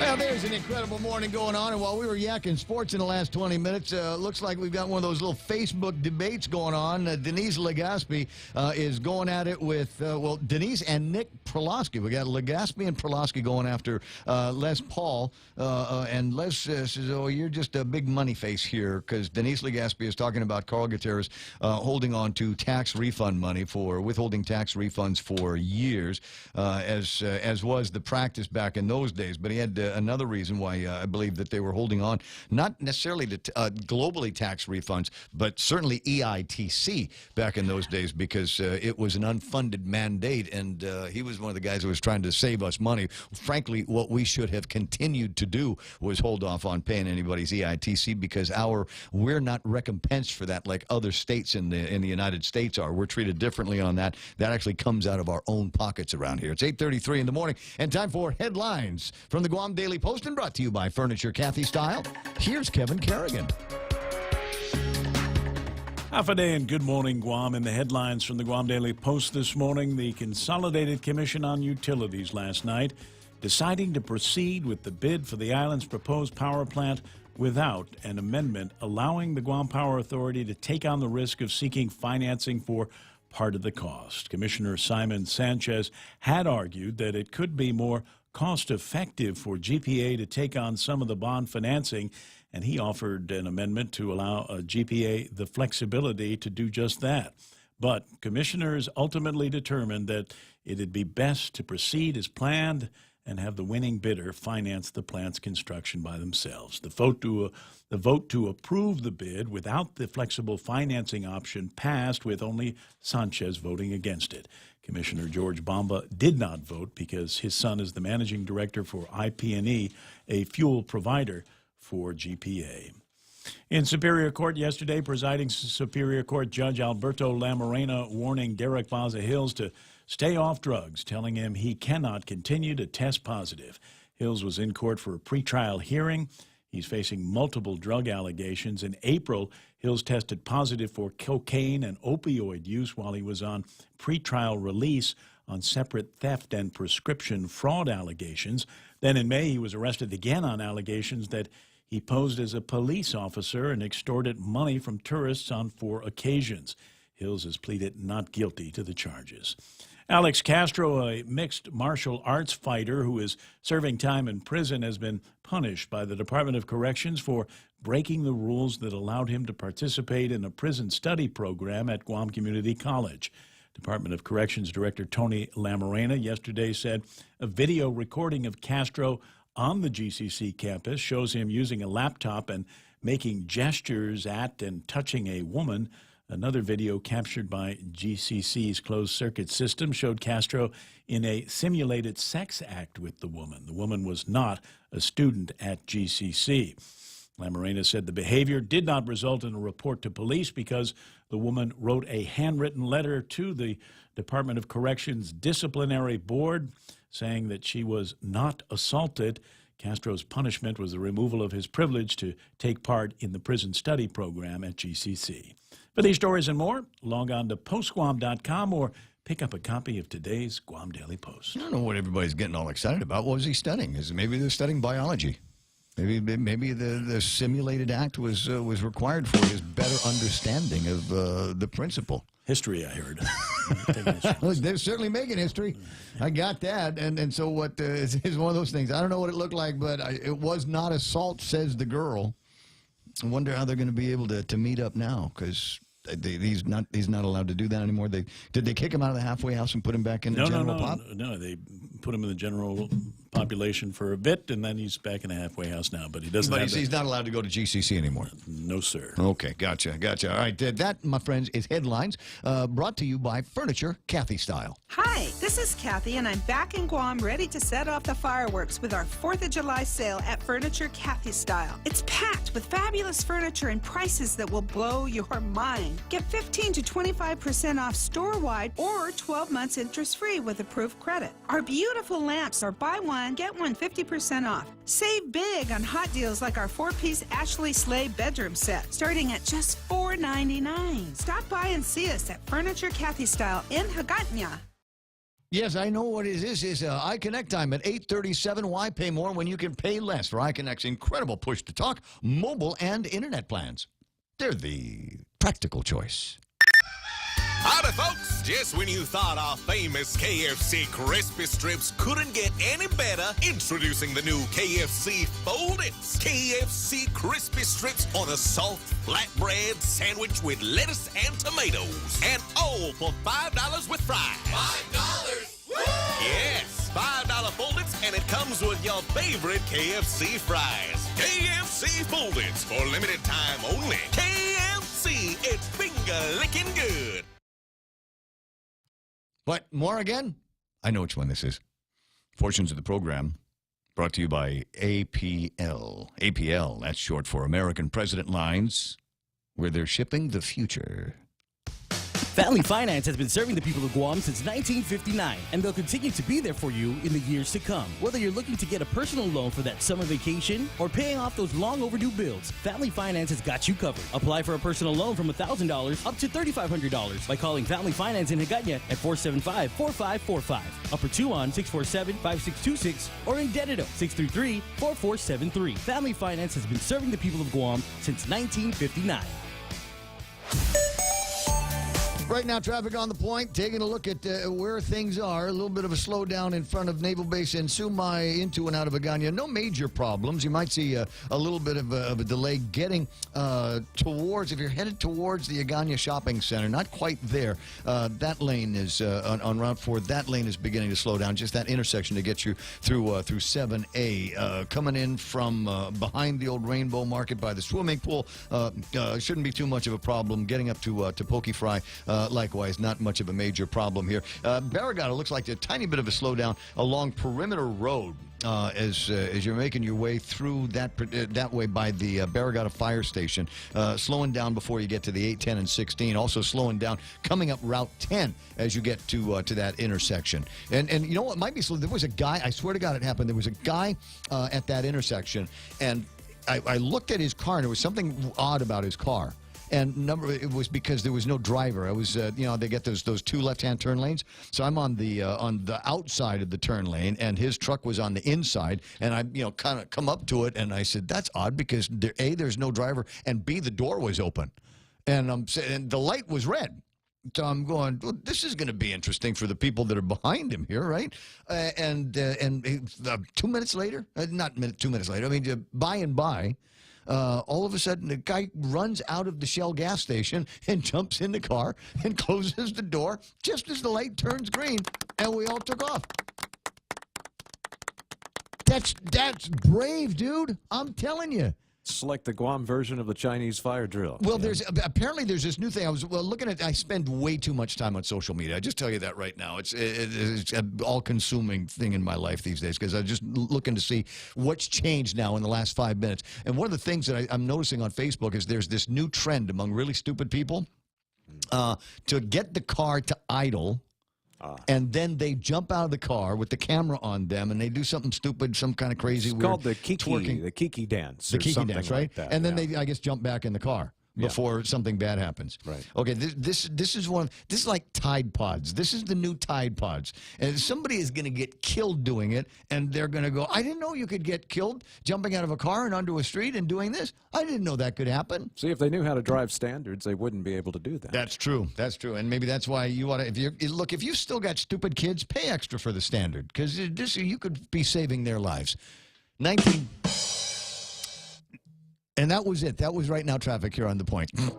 What would you do with unlimited internet? With Docomo Pacific, the possibilities are endless. Docomo Pacific is throwing off the data caps so you can enjoy more of the things you love. Watch, stream, download, and play with no end in sight. Stop by any of our stores or check out DocomoPacific.com to learn more. Life becomes limitless with Docomo Pacific. Better together.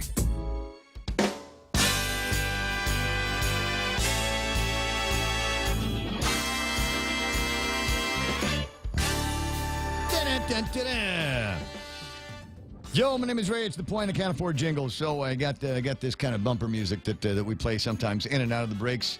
See, now I'm having that hard time again. It's analysis because I've got too many choices. This is one of the things they taught me when we had kids. And they'd say, you know what? If you want to streamline your life, this is what you do. You only have like 2 kinds of cereal in the house. Never, because the kids will all want they'll want different cereals, right? So they say, I got 2 kids. Okay, you have 2 brands of cereals, 2 kinds of cereals, and that way the choice is half made for them. They don't sit around going, I don't know. And you do the same thing with cups, because you know how little kids are with cups. You know, there's 20 of them in the drawer, and they can't figure out which one they want. In the meantime, you're standing there holding the milk. So they said, get rid of everything and bring it down to just 1 or 2 cups. Like I said, the decision is made for you. And that's the point behind the primary election, by the way.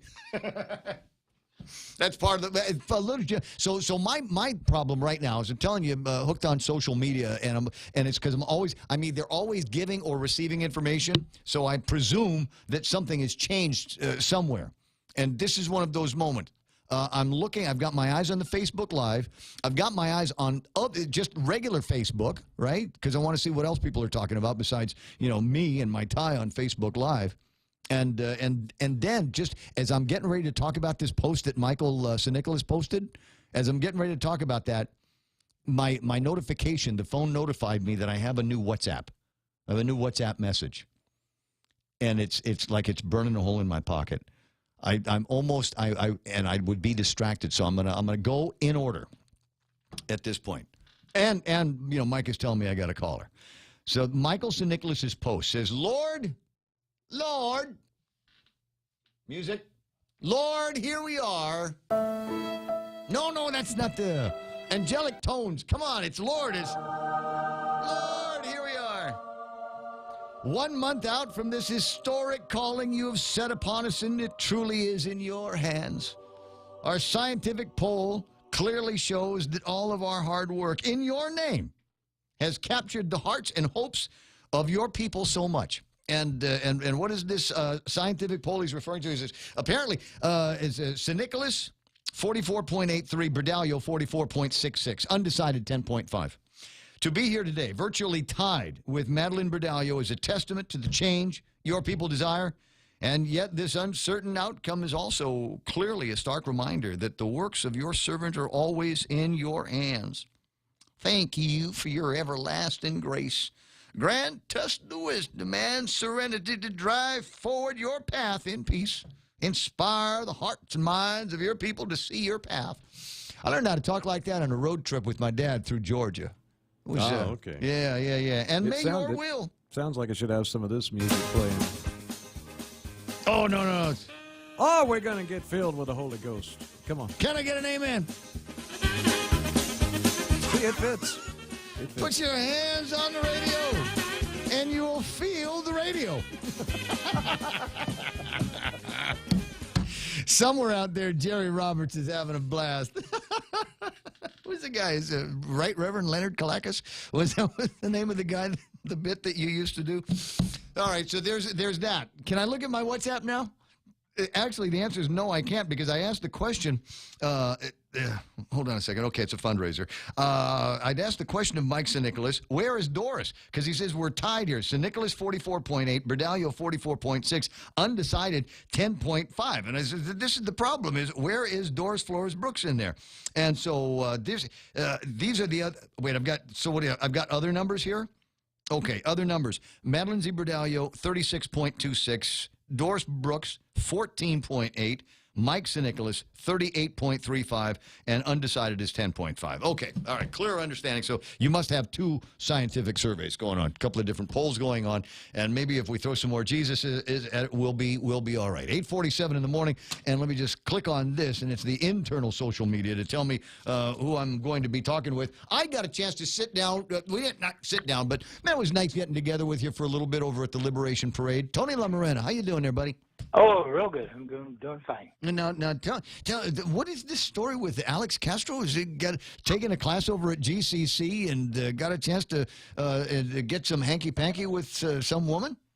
Yeah, we have a program at GCC. We actually have 11 inmates who are in the halfway house who are on ready to be released, and it's part of the rehabilitation program. Not with the same girl, though, right? Education program, huh? Not with the same girl, right? I'm sorry? Not with the same girl. Which one? So Alex's girl. Never mind. So we've got 11 guys in the halfway house in this program that have earned privileges to go to GCC. Right. So it's a program that Alex is a part of. He earned it while he was, Alex has had no disciplinary actions against him during his time at DOC. So he earned the opportunity to be part of the educational release program. Okay. Now, he obviously violated the terms of that agreement. He has been taken off the program. He's no longer on educational release. He went before the Disciplinary Hearing Board, which is our own judicial system within DOC for those who violate our rules and regulations. He did spend some time in the main facility, and he has since been, at the recommendation of the Disciplinary Hearing Board, put back at the halfway house. He is going through personal rehabilitation programs to better improve himself. Again, you have to remember, he's slated for release within the year.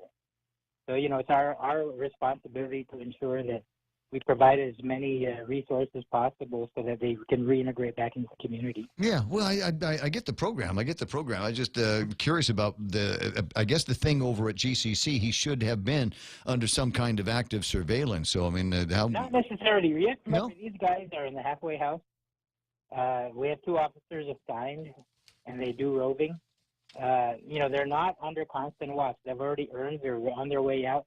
These are the same guys that go out and bush cut.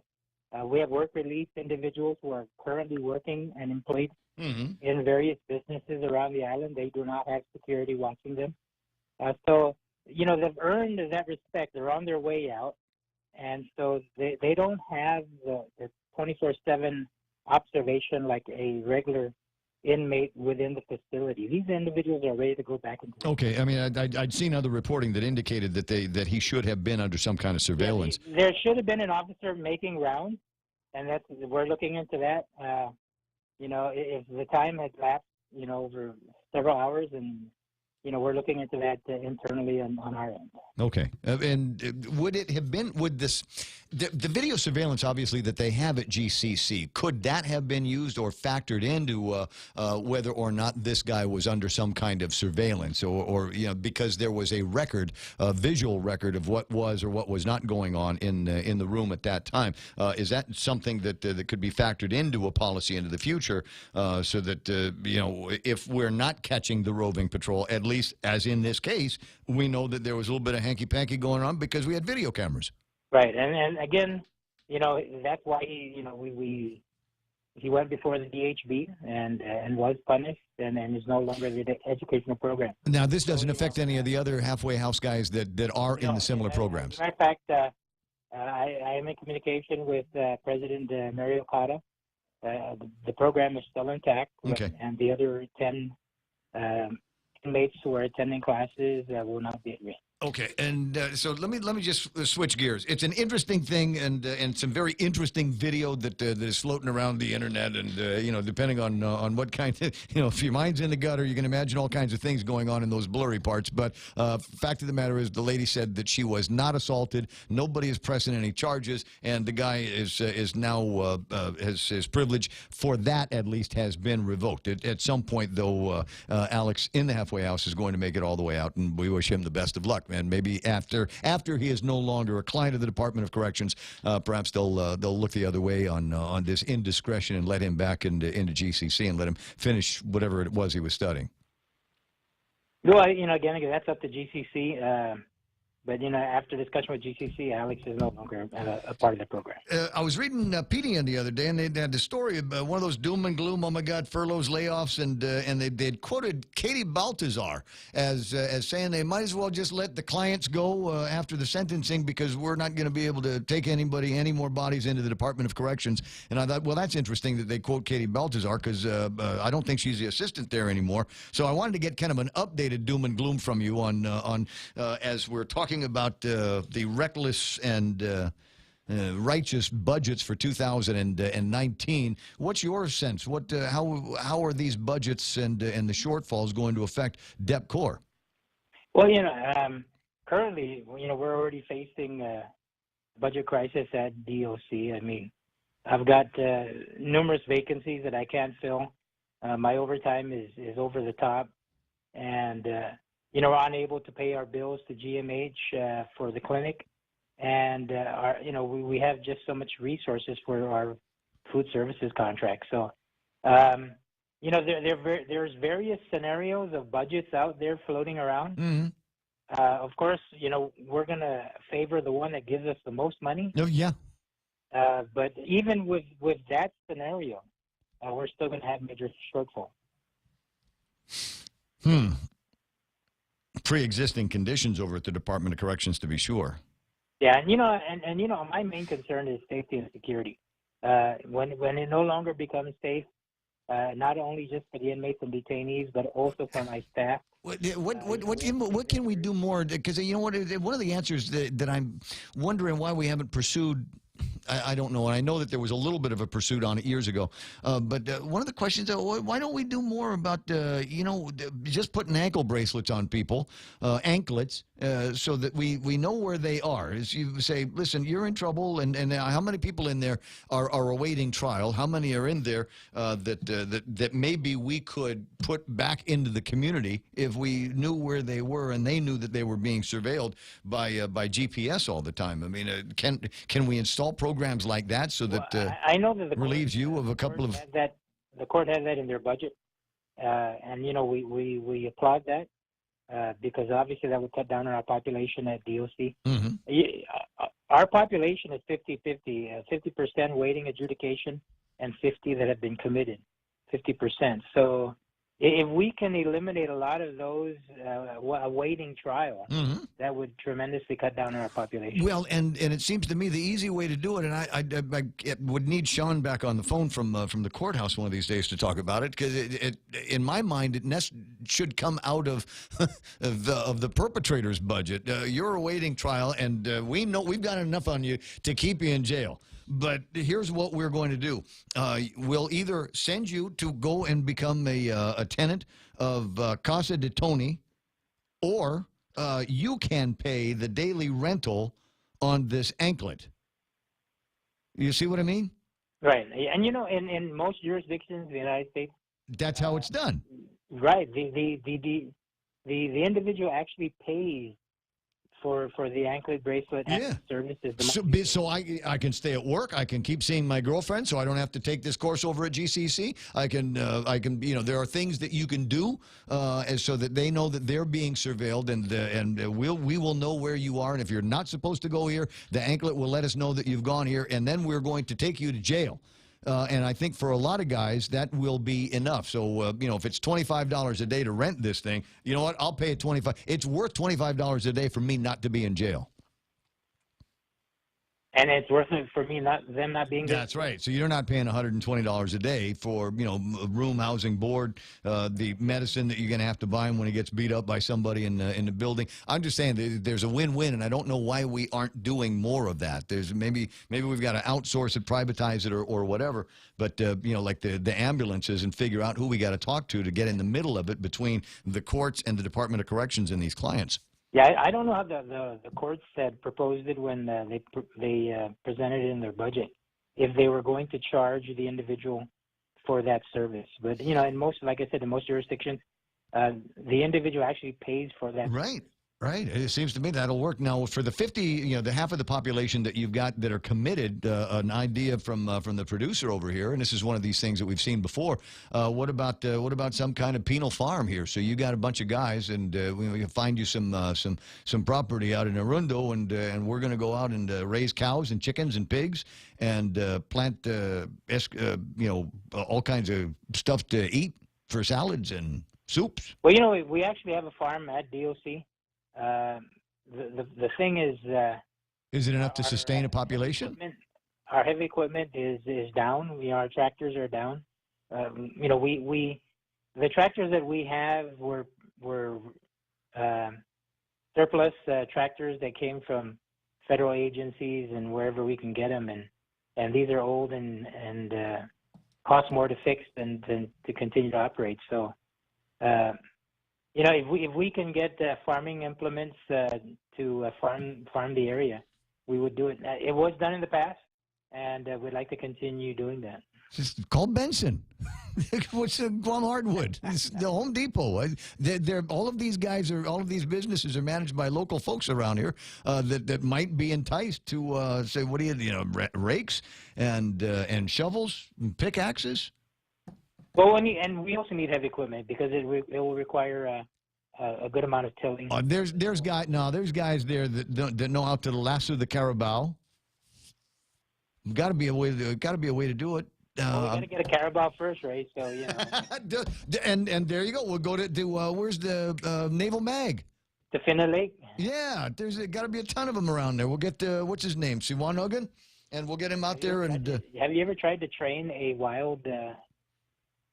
Wild caribou? I've had kids. How tough can it be? What are we talking about? I don't know about that one. He's 13 years old. Which would you rather have? Brand new wild caribou, 13-year-old daughter? I don't know. I don't know, buddy. Hey, hold on a second. I got a Joe wants to ask you a question. Good morning, Joe. You're on with Antonio Lamarena, but make it fast. I'll make it quickly. I want to ask Mr. Lamarena, because he had mentioned about the monitoring of Alex. And he kind of used the example of when these crews are out there bush cutting. These guys are constantly being monitored in a case like that. So it doesn't seem as if Castro was being monitored properly. That's it. Yeah, good point. Apples and oranges, Tony? And, you know, like I said earlier, we're looking into that as well.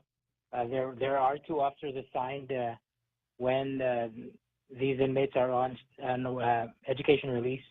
So we're looking into what happened in that lapse of time. All right, I got to break away. I got the news coming up from Fox News. I'll talk to you pretty soon. Okay, all right, take care. All right, amigo. 888-825-5888-TALK if you want to talk to me. What do we got going on? Fox News Live is coming up next. The radio station is KUSG and Agana, and got a full hour ahead. All kinds of people I want to talk to, but if you've got something that you want me to talk about specifically, hit me up on the Facebook Live. Here's that Fox News. You have the right to bear arms in public. I'm Lisa Lacera, Fox News. A ruling from a federal appeals court protects the right to openly carry a gun in public for self-defense. Fox's Gernal Scott has more live. Lisa, this case stems from a claim that Hawaii officials denied a gun owner an open carry permit for protection. The 2-1 decision rolls back a lower court ruling that said the Second Amendment only pertains to guns kept in homes. Now, the circuit ruling, if upheld, may mean restrictions on open carry of guns would be eased in some western states. Hawaii's Attorney General Russell Suzuki said in a statement he's disappointed by the ruling, which undermines his state's gun control laws. It's expected the ruling will be appealed to a full Ninth Circuit judges panel. Lisa. Gernal, the heart of Yosemite National Park will be closing as fire crews continue to battle the Ferguson fire. Yosemite Valley will be closed for at least 4 days, beginning at noon tomorrow, along with a 20-mile stretch of State Route 41. The last time Yosemite Valley was closed due to fire was 1990. Some Republicans in Congress not so sure about President Trump's plan to lend a hand to farmers hit hard by tariffs. The Trump administration is opening up $12 billion to help farmers hurt by ongoing trade disputes. The Agriculture Department program includes direct payments, excess crop purchases, and trade promotion.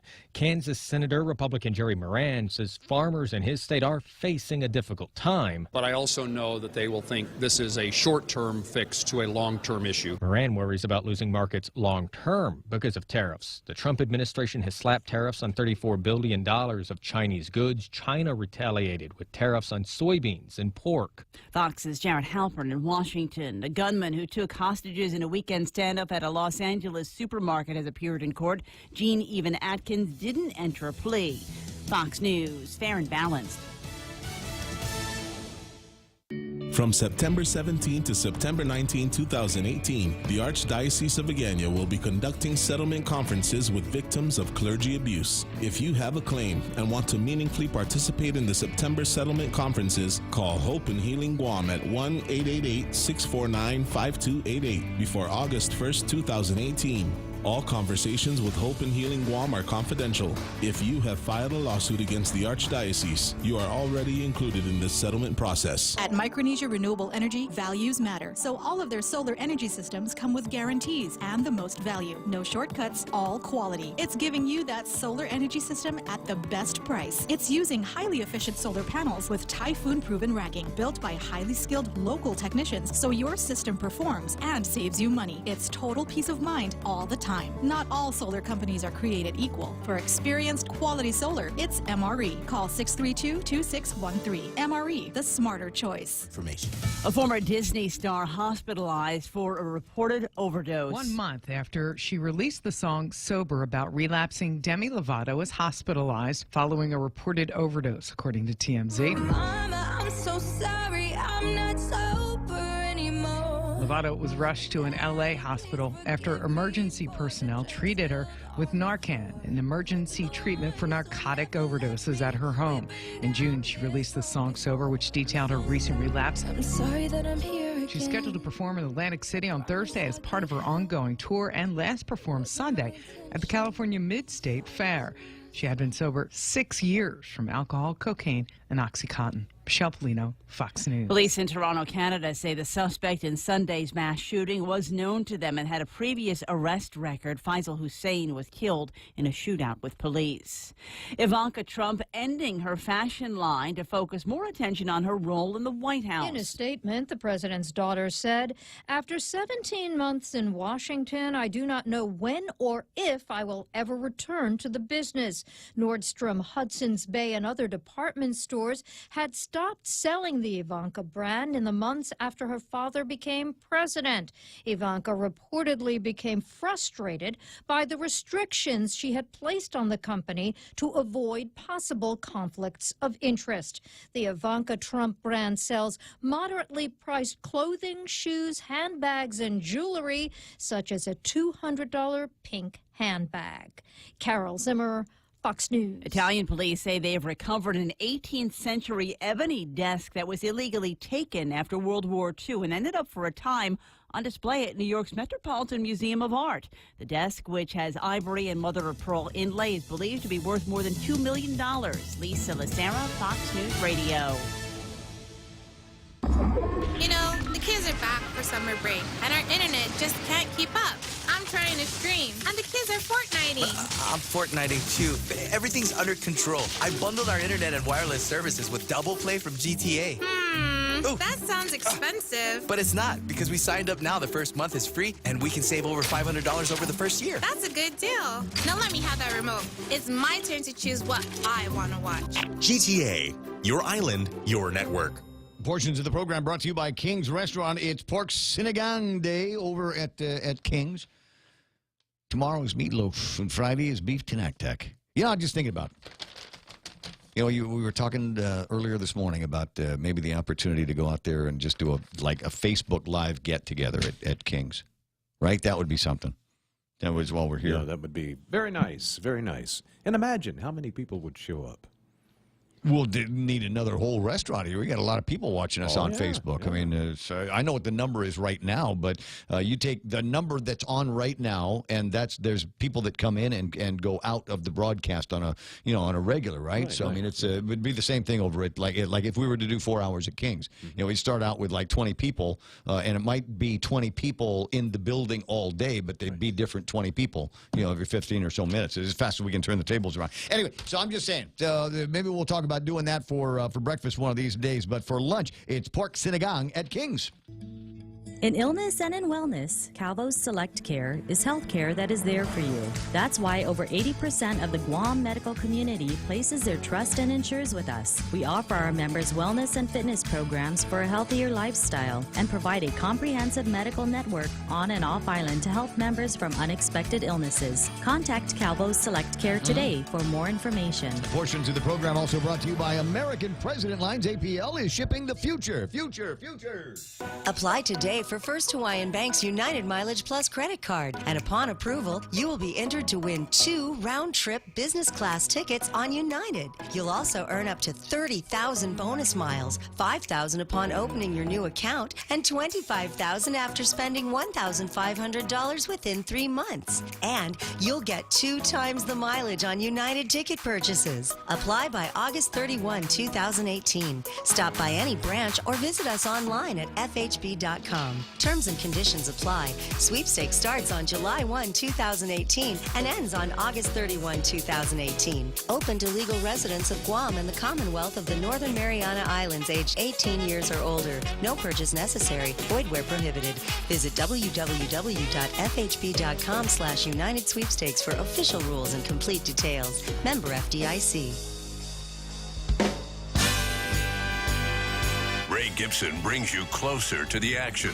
Morning talk that matters. Call now. 888-TALK. That's 888-8255. You can also catch our Facebook Live on Facebook. And if you're one of those people that works like in another media company that is not allowed to have your name seen on a Facebook Live, you know, because just checking to see how many more viewers we have than anybody else. I totally get it. So go to thepoint.gu, and then you can see what is happening in the broadcast. You'll be able to actually follow along. What you, in fact, one of the things that you can do on the point.gu that on Facebook Live, obviously there's a little chatty place right on the side. So like Brad Hewitt can write, there's a big disconnect between the judiciary and DOC. What happens in most civilized jurisdictions is light years ahead of what happens here locally. So on Facebook Live, you can see that. But on the point.gu, you can also see that. All of the comments, all the comments that pop up on Facebook Live also pop up and populate on the point.gu's feed as well. That looks like a Cliff Notes version of War and Peace. Yeah. So here's the thing. I know what you're trying to do, and it's interesting the points that you're making in there. But this becomes this over here. This thing here is wait, opposite way on the camera. No, there. Am I pointing in the right direction now? This thing here is too long. Didn't read. Too long. Will not read all of this stuff here. Yeah. You had me at civilized jurisdictions. We don't do that here. Protected the people or his people who support. And there's a continuing back and forth between Les Paul Gibson. And from time to time, people will ask me, who is Les Paul Gibson? And the answer is, I don't know. There is no relation to me. And I'm not sure if it's a relation to the what do you call it, the guitar company. But that's one of the guys. Obviously, he's a Carl supporter, and there are people who are obviously supporters of not Carl, and so they have these little back and forth on the Facebook Live. 10 after, and that's interesting as it relates maybe to what we're talking about here. And what are we talking about here at this point?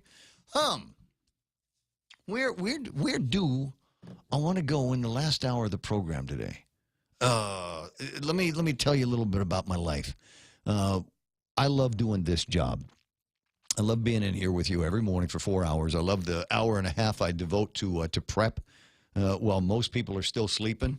And among the other things I like that are associated with this job are I like to be able to every once in a while grab a microphone out someplace where there is an audience. Now, I'm not an actual performer. It's not like I've got an act or a skit or anything that I do all the time. It's always fun for me to be able to MC things and moderate. So today, I'm the moderator of the Guam Chambers Forum. It is not a debate. It's a forum. And I know I would have liked for it to have been a debate, and I'm sure there will be debates coming up. And we'll see if I'm a part of them or not. But this is just a forum. And the cool thing about the forum is that there are 5 gubernatorial teams that are running for office. We will present all 5 of them with a question, and then they get to give their answer. It's as simple as that. I don't have to debate them. I will have opportunities for follow-ups, and if I think I should take a follow-up with each of the candidates, then I'll take a follow-up with each of the candidates. We've got a bunch of questions that are designed to elicit, number one, an answer, but also to let these candidates know that if they want the support of the business community that is evident over at the chamber, then maybe they need to start thinking the ways the business community wants. Here's lots of things we don't like. We don't like taxes. We want to hear about converting business privilege tax to sales tax. We don't like a lot of regulation. We like clean, efficient infrastructure. And so some of the questions are going to be going down those lanes. So that's what I get to do. I've been frisky all morning. I don't know if you've noticed, but I've been frisky all morning because I'm really, really looking forward to being over at the Chambers Forum. It's sold out. And if you haven't already gotten your tickets, because people are asking me, hey, is there still time to get a pass at the door or something like that? No, it's sold out. I told you early that it was going to sell out because it's not like we're doing this at the big Dusitani ballroom, right? We're at the ballroom at the Hilton. And what we used to refer to as the small ballroom at the Hilton, if you remember what the size of the big one. So we're upstairs, lobby level, and we're in that room there, and it filled up. It filled up fast. I talked with Catherine Castro yesterday, and we were talking about how much fun it was going to be, and the kind of questions we were going to be asking of the contestants. And after that phone call, she said everybody started calling the chamber and getting their tickets in. So that's among the things. Okay, whatever. That's among the things that's happening in my life. Good, I got that off my chest. And this, I just noticed, Flora is on the Facebook Live, And the answer is yes, Flora. I got to work together with you and some of the folks. They're having a big island-wide high schools class of 1968. Would you believe the class of 68 is celebrating their 50th anniversary? And you know what happens, and this, especially when you get the smaller schools, we can no longer sustain individual high school get-togethers.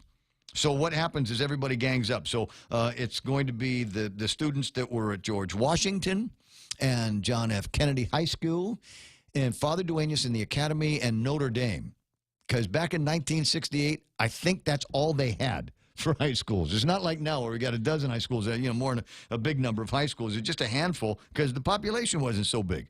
And so all of them are going to get together, reunion activities. They got a potluck lunch picnic on Saturday the 11th, Mass, of course, on August the 19th, and the big gala is going to take place on Friday the 24th at the Hotel Nico Ballroom. I like that. It's a good place to have a get-together. And that's going to take place again on Friday, August the 24th. For information, call Gloria, 632-7351. Gloria's number again, 632-7351. And then we'll figure it all out. Get you guys all class of 1968s. Wow. Huh. I've partied with the class of 60. I'm not technically I'm not that much younger than those guys, and I've had the opportunity to party with them. And trust me when I say I think this is going to be a good time. All right, 888-8255, 888-8255, as we like to do around here at the radio station. And Bob Klitsky does a bit. Have you heard it? Where he compares and contrasts the two different editorials from the two different newspapers that we have here. Fourth Estate, all of that. So, so later on in his program today, you'll hear him talk about the difference between the editorial, Port's $15 million liability offers a cautionary tale. That's the one in the Guam Daily Post. And contrast that with the one that is going to be in the PDN, which is Cleaning Up Island. A Dahi Tano initiative is a win-win for Guam. I can tell by looking which one he's going to like. Just now, I can tell you which one I think he's going to like more than the other. And I'm not going to say because it's not the Bob Klitsky Show. That will start at 4 o'clock this afternoon on this here radio station. And yeah, we will have that Facebook Live. Got a message from a friend asking if the forum is going to be streamed. Yes, it will be streamed. You'll be able to watch the stream on the Guam Chamber of Commerce's Facebook page and also the Guam Daily Post. We're going to get in a little bit earlier and start the luncheon. I want to be on the stage welcoming the contestants, the candidates, by 11:30. And as soon as I know that at least the Chamber's Facebook Live is on and going, I will send a link out on my personal page. So if you're somebody that follows me on Facebook, then you'll get a note from me that says the Chamber Forum is online. Carl Nelson with a question about a potential question about for the forum. What do you think, Carl? Yes. Good morning, Ray. Buenas. I wanted to thank you very much. I just want to plant a bug in your ear and see if it might already be on the agenda, for discussion. I think personally the political status issue is one of the most important issues facing the island in the coming years. My family went through a couple of tragedies, and I became disconnected from the community discussion. And when I started to come back, the thing that kind of popped to the top of the list was the political status. So I decided to conduct my own personal plebiscite. I started making a habit of when I connected with fellow Chamorros, I would casually just ask, what's your opinion about the political status issue? Mm-hmm. Just to kind of get a feel for what people are actually feeling and what I feeling and thinking. And what I found is that over 95% of the people I spoke to either had no problem with our president's status, or they were a small proportion wanted statehood. I ran into a couple of people. One of them, who I knew was very much pro-independence, he's a friend of mine. We had a good discussion, and he explained his position to me. But during the UOG forum, I heard 3 of the candidates say they supported independence, which highly concerns me. One of them came back, a supporter of one of them came back and kind of denied that, well, you're not misunderstanding. I mean, you're not understanding. This is what they actually meant. But what I heard is three of the candidates, that's Carl and Frank and Lou, supported independence, which for me personally is kind of a deal killer. I was leaning toward Frank, but when I heard that, I was disappointed. And I don't think I'm mishearing, but maybe you can chime in and add what your understanding is of the situation. You know what? That's a throwaway question in 2018, unfortunately. Maybe in that crowd, for those people, maybe they would seem to intimate it. I don't remember exactly what they said, and I don't remember it being a big deal following it. Let me tell you why. It's one of those things. And you've probably heard this from the people that you have had the conversation with. Jerry Roberts did a thing years ago, and was talking about a radio station. And it's a radio station that everybody listens to, everybody tunes into, and you might be wondering what it is. And it's got, this fantastic numbers. WIFM. What's in it for me? Yeah, what's in it for me? And the problem with our quest for self-determination around here is nobody has actively spelled out what's in it for me. I'm a guy, just a fella from the village with an interesting job, right? Yes. So what's in it for me with independence? What would be in it for me in statehood? What would be in it for me in Commonwealth? What would be in it for me in let's be a duchy? So somebody's got to answer all of those questions. What's in it for me? Yeah, exactly. And so the idea that there are zealots, and Eloy Harrow was right behind us in the parade. Eloy Harrow is a big nut for statehood, right? So he's already answered that question. What's in it for him?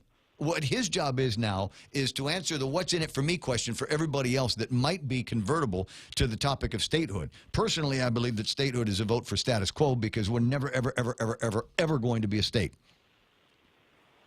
I tend to agree. There's too many obstacles in the way of it. And independence is wonderful for people that have this belief that we're going to be able to live without $100 and $200 million a year in visible support from the federal government, and then another $750 million a year in invisible supports of one kind or another.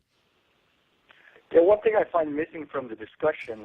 Well, let me just because I want to underscore it with this, and give you a semblance of where that conversation is, and that's why I said he has a throwaway question.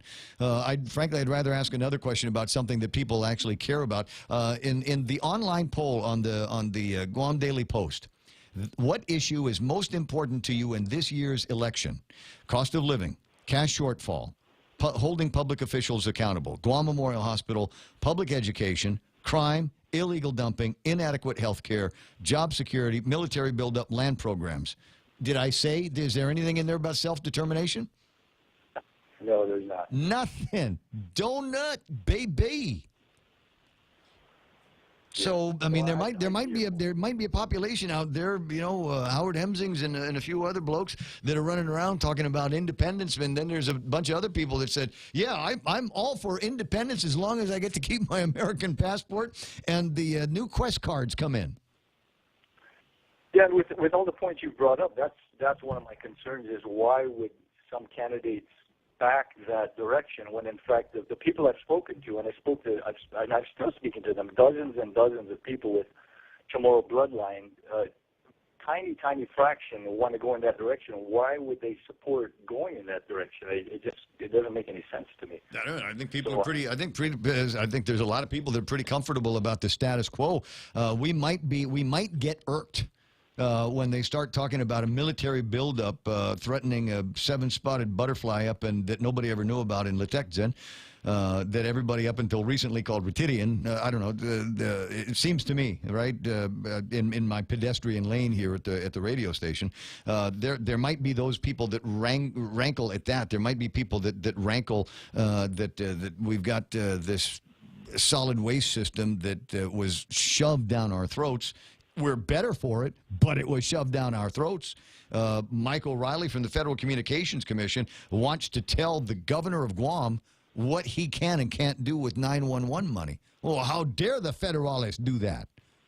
But you know what? I got an American passport.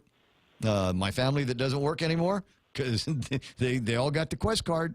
They certainly aren't going to want to change. Yeah, no, I agree, and but that was one of my concerns: is why would certain candidates back that stand when the vast majority of it might be maybe if that's bloodline. Yeah, but if that's what happened in that room, maybe that's because that's what they sensed the room wanted to hear, and that's what politicians do. Yeah, and I'm not gonna break my campaign by telling people in a room what they don't want to hear, especially if it's a room that's not going to have any great consequence. Yes, I agree. And one other issue I think that is facing the island in the upcoming years, I think it's 2023 or 24 is the expiration of the Compact Impact Agreement. So that's another thing we need to look at very seriously and work at, I think, revising it. We've got some issues that are building up. Yeah, I'm wondering. I don't know how that's. I'm wondering what's going to happen with that. If there's going to be an extension of some kind or another, or it's just going to become something else. That's a conversation that I insist that we have some kind of voice on. But I don't know who to insist with. Maybe go and park in front of what's his name. Maybe we'll go park in front of the White House and try to get Trump's attention and let him know that this has an impact on us here on Guam. Yeah, and I think we need someone that's got the will to do what needs to be done on that issue. And I'm not sensing it with our present representative. I think Michael St. Nicholas has shown some unconventional thinking and some unconventional thoughts. He's taken some unconventional stands that I think showed that he has some guts. Well, now he's the one I'm backing. Yeah, the way that we're going to get at the table is for us to change the relationship that we have with the federal government. So if there's time to do it, then we have to do that. Break the chain the way it is right now and make it so that we're having that conversation about compact migration through Guam or into the United States, whatever, however you want to describe it. We have to have that conversation, but we need to be sitting at the table while that conversation is taking place. We cannot do that as an unincorporated territory. So if you want to make a change fast, throw in this coming general election, throw the 1977 Constitution out for ratification by the people of Guam, and then that's something that we can take to them and quickly amend so that it has language that allows us participation or that forces our participation. But until something along those lines happens, I don't see it in the cards. Yeah, I agree. I believe you're completely. No, disagree with me. Or better yet, you know what? When Bob's on later on, call him and pose the same questions. He and I might be on the same side of the table on this, or we might be 90 degrees off from each other. Might be 180 degrees off. I'm not sure. But it might be worth a call this afternoon. Yeah, I've got some company on island, so I'm not able to listen for a couple of days. But I will put that on my agenda to give him a call, because he is a very good resource to talk about these things. He's got all these facts lined up, and if you want answers on these kind of issues, he would know. No, he was there when it happened. So it's not like me. 1976, 77, when they were doing the Constitutional collection, I was wearing my Angel Flight pants and rolling shirts. I was trying to run around sneaking into discos. Yeah, I remember those days too. Yeah, buddy. Yeah, buddy. Shop at Gentlemen's Quarters. Look, man, who do I think I am? Dude, I got to run. I'll talk to you later. Okay, Ray, thank you for your thoughts and allowing me a couple of minutes to insert some of my comments. I appreciate it. Thank you. That's what it's about here, dude. I'll talk to you. That's that. 9:28 in the morning. I see Tomas is on the line. Hey, bud. How are you doing, my friend? I'm doing all right. I'm jiggy with it, if that makes any sense. I'm just, I'm really excited about the forum today. Yeah, I just tuned in and I was listening to you guys talking about the political status. Yeah. I agree with you that the question of what's in it for me hasn't been answered yet, not even to me. But the more important question is, what's in it for my posterity? Because it is not really for us. Because if we do change the status of Guam right now, we will still be United States citizens living in a foreign country if they ever make Guam independent, an independent nation, right? It's for the unborn Guamanians that's going to be born after the status is changed. That's going to really make the difference.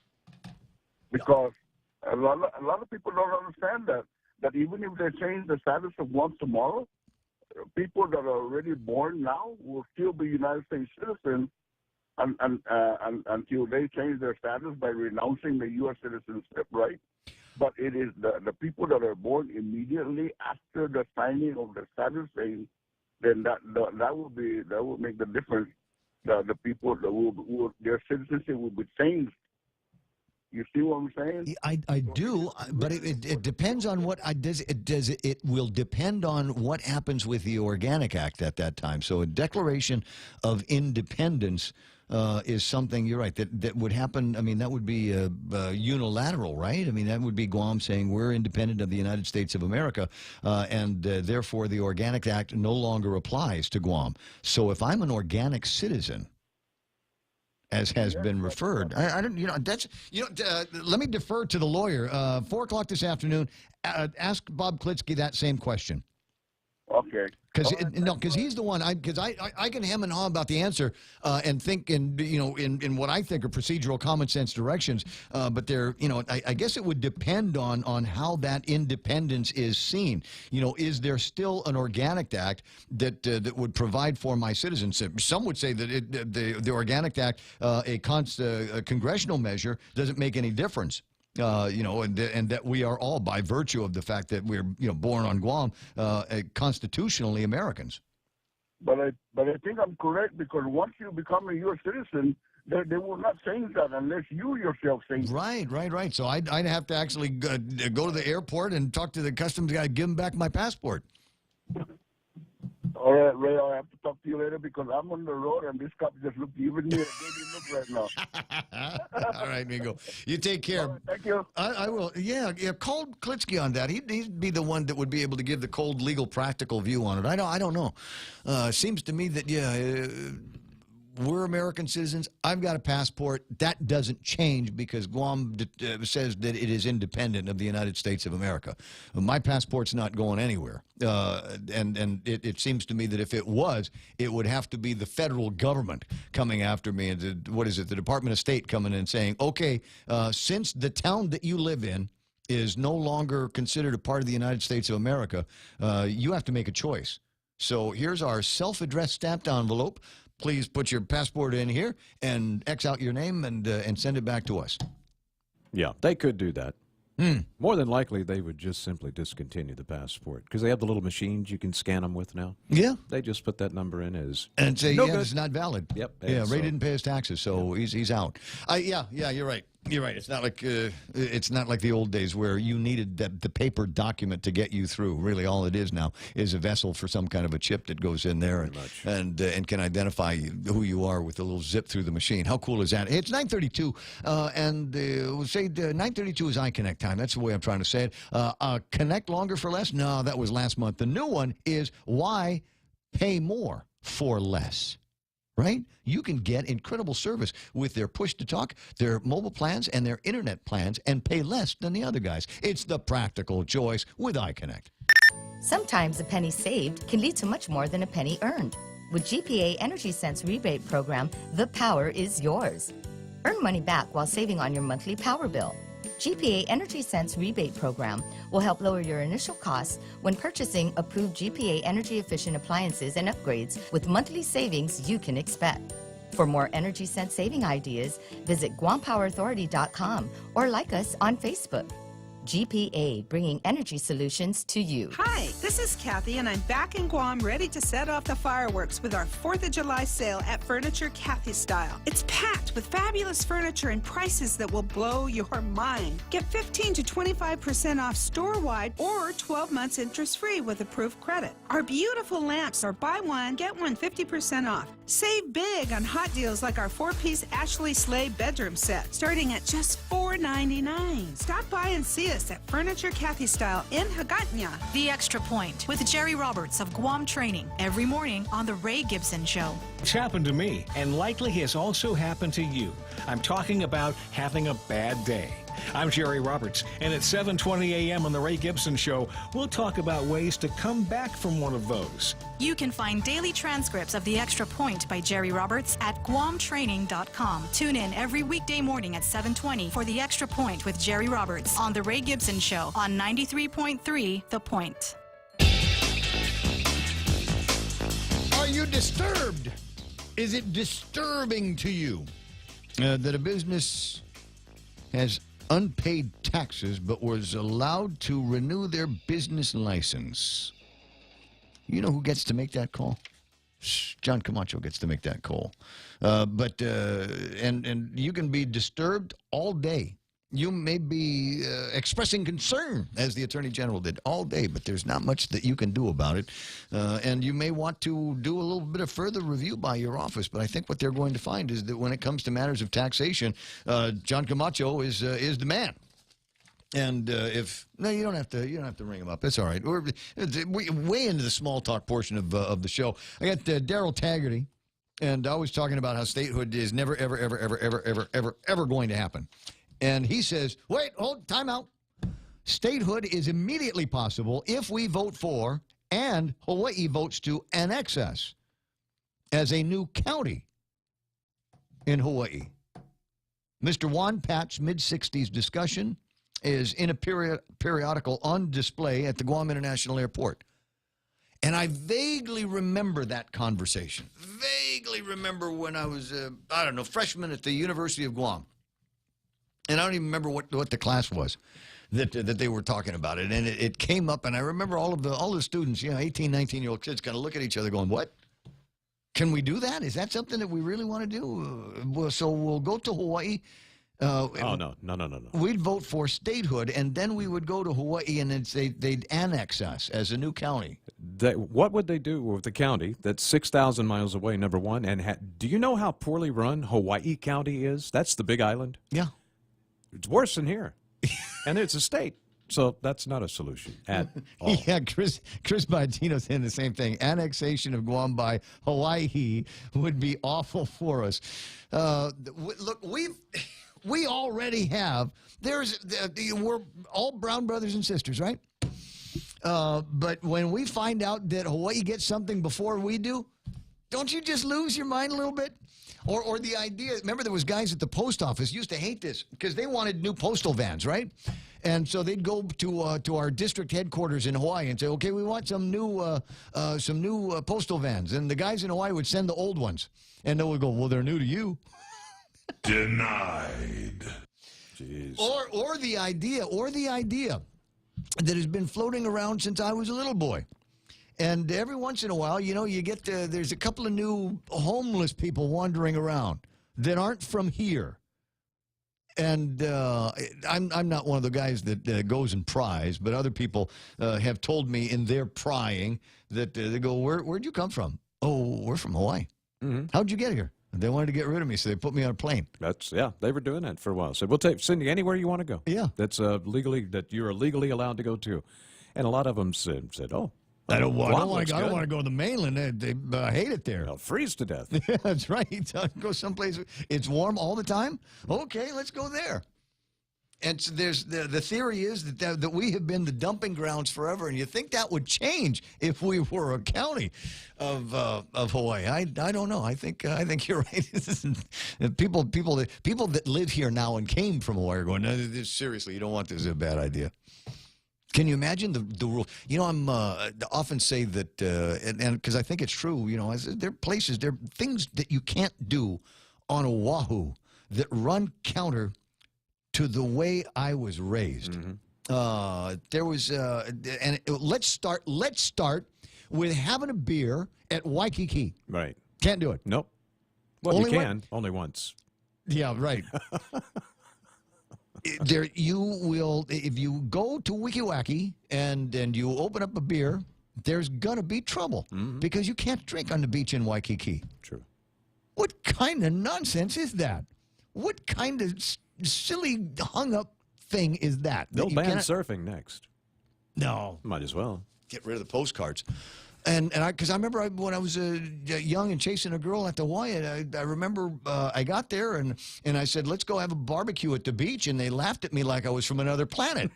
You can't just have a barbecue at the beach. What are we talking about? I said, well, I want to bring beer in a cooler, and I want a barbecue on the beach. Okay, you can cook on the beach, but we got to get a permit. And we'll just bring the little boombox there so we can have some tunes playing from the Incredible Q, which at the time was the #1 radio station. And he said, no, can't have the boombox on the beach. It makes too much noise. Wow. Yeah, I said, wow. So just sit there. It's just me and the meat smoking, right? And they said, no, you can't smoke in the beach either. Get me out of this hung-up place. That's why I moved to the Big Island. Because you can do all of those things. Yeah, but I could see it now. They just, all these. There's a word that I'm not going to use. Frank DeLima will use it, but I won't. Won't use the word. I'm just saying. And sales tax, state taxes would apply as well. So we'd get to pay for all of this hung upness at two different levels.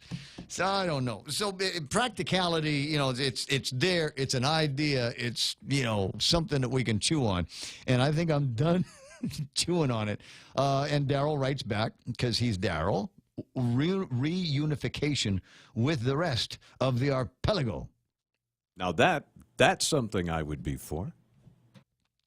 Guam, Rototiti, and Saipan. Oh, yeah. Yeah.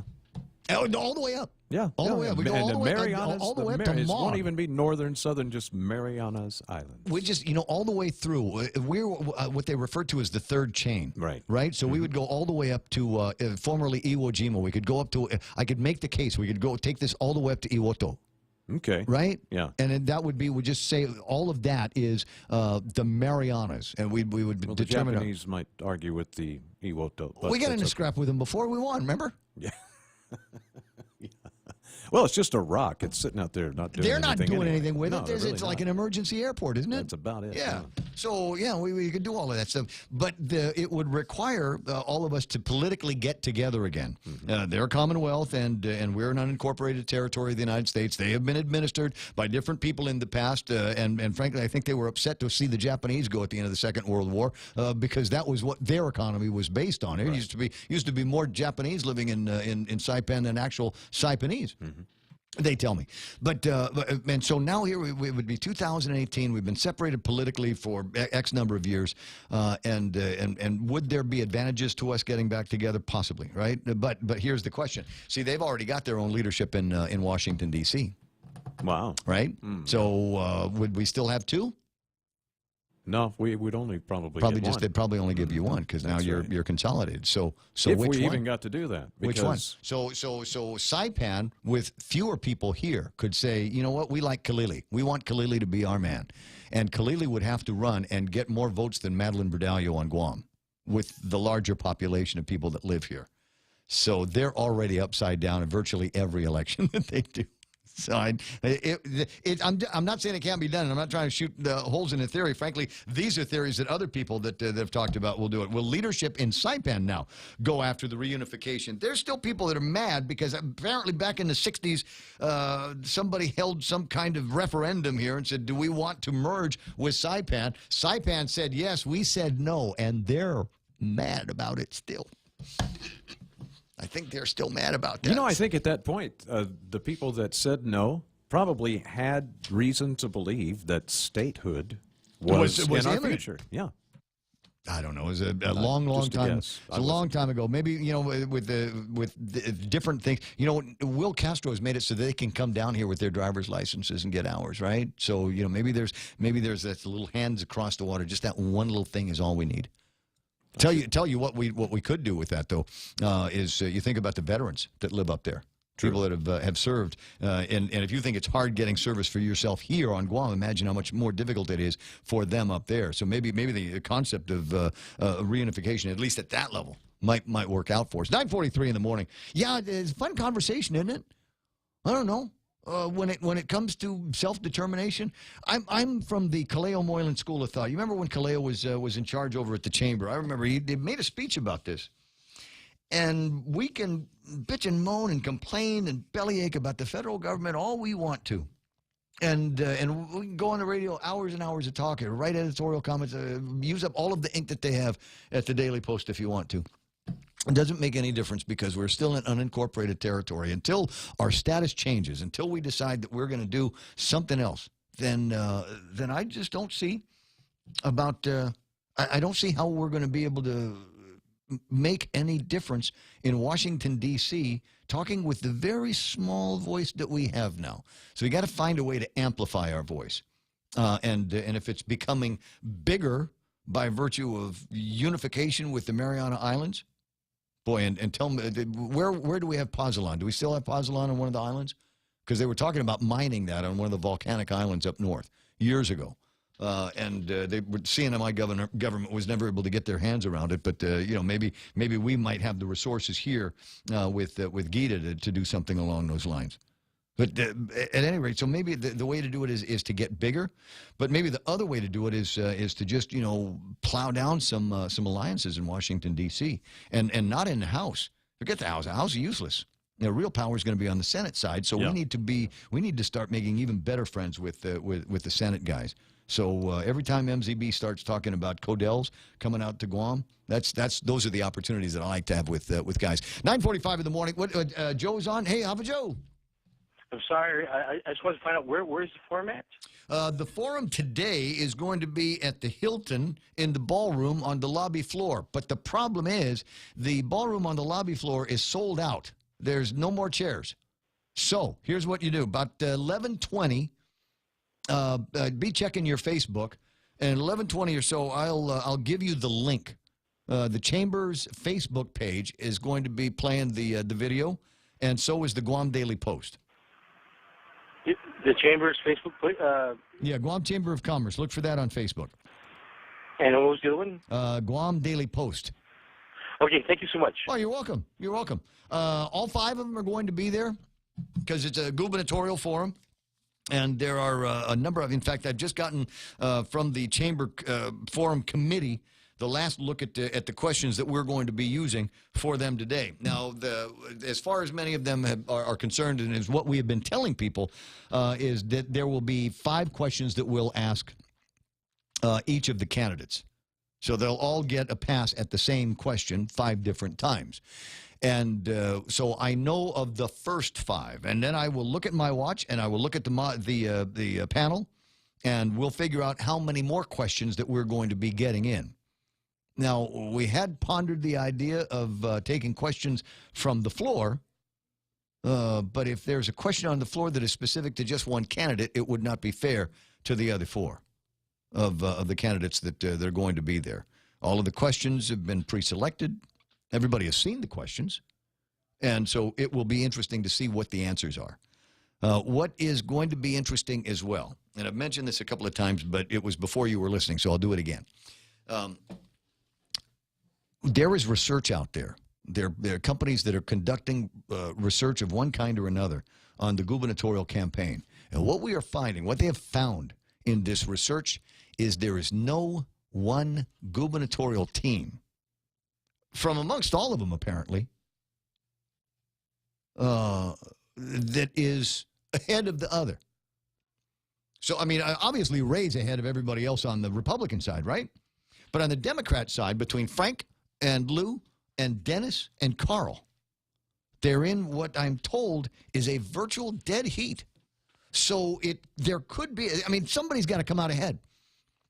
Somebody has got to very, very quickly, because we're now 30 days away. We're a month away from the election.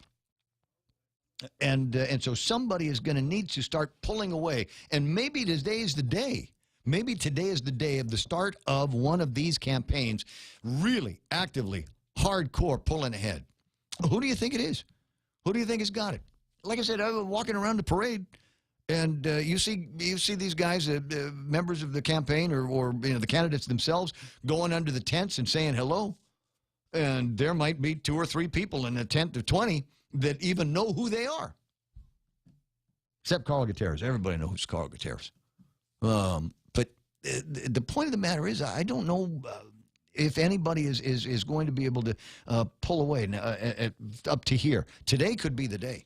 So I will watch. You know what I'm going to watch for? And you can determine. You agree or disagree, or tell me I'm favoring a candidate too much. But the guy that I always watch for in these things is Carl Gutierrez, because he leans into these things. You think about the guy that's going to that has the potential, and we were talking about it the other day. Is the way he thinks, right? And to a degree, I want to say Donald Trump has enabled a little bit more of that thinking, because he's been very direct in the speeches that he's been given about, look, I'm the older guy here. I'm the adult supervision. I know how to get things done, and I've, my administration was marked with growth, development. There were some hard times in there for sure. And there were a couple of guys that had sticky fingers, for sure, as there are in every administration, obviously. But still in all, I still know some of the people to talk to, still got a lot of influence. So and so he refers to all of the other guys as Boy Scouts, Cub Scouts, Girl Scouts. I think prior to Donald Trump, I don't know that he would have done that, but I think Donald Trump kind of enables him a little bit. And I know from working with him in the past that he will lean into the microphone. They're going to be sitting down. The panel will be sitting down. And I was looking at the layout yesterday, and I was thinking, you know what? Better have some bar stools standing by, because I can almost guarantee there's going to be a couple of guys that are not going to be wanting to sit down behind a panel like they're at school. They're going to want to stand up. They're going to want to get out in front of the desk and start, just agitating for 2 minutes on their answers. So it wouldn't surprise me if that happened today with that particular candidate. Can you see Dennis doing something today?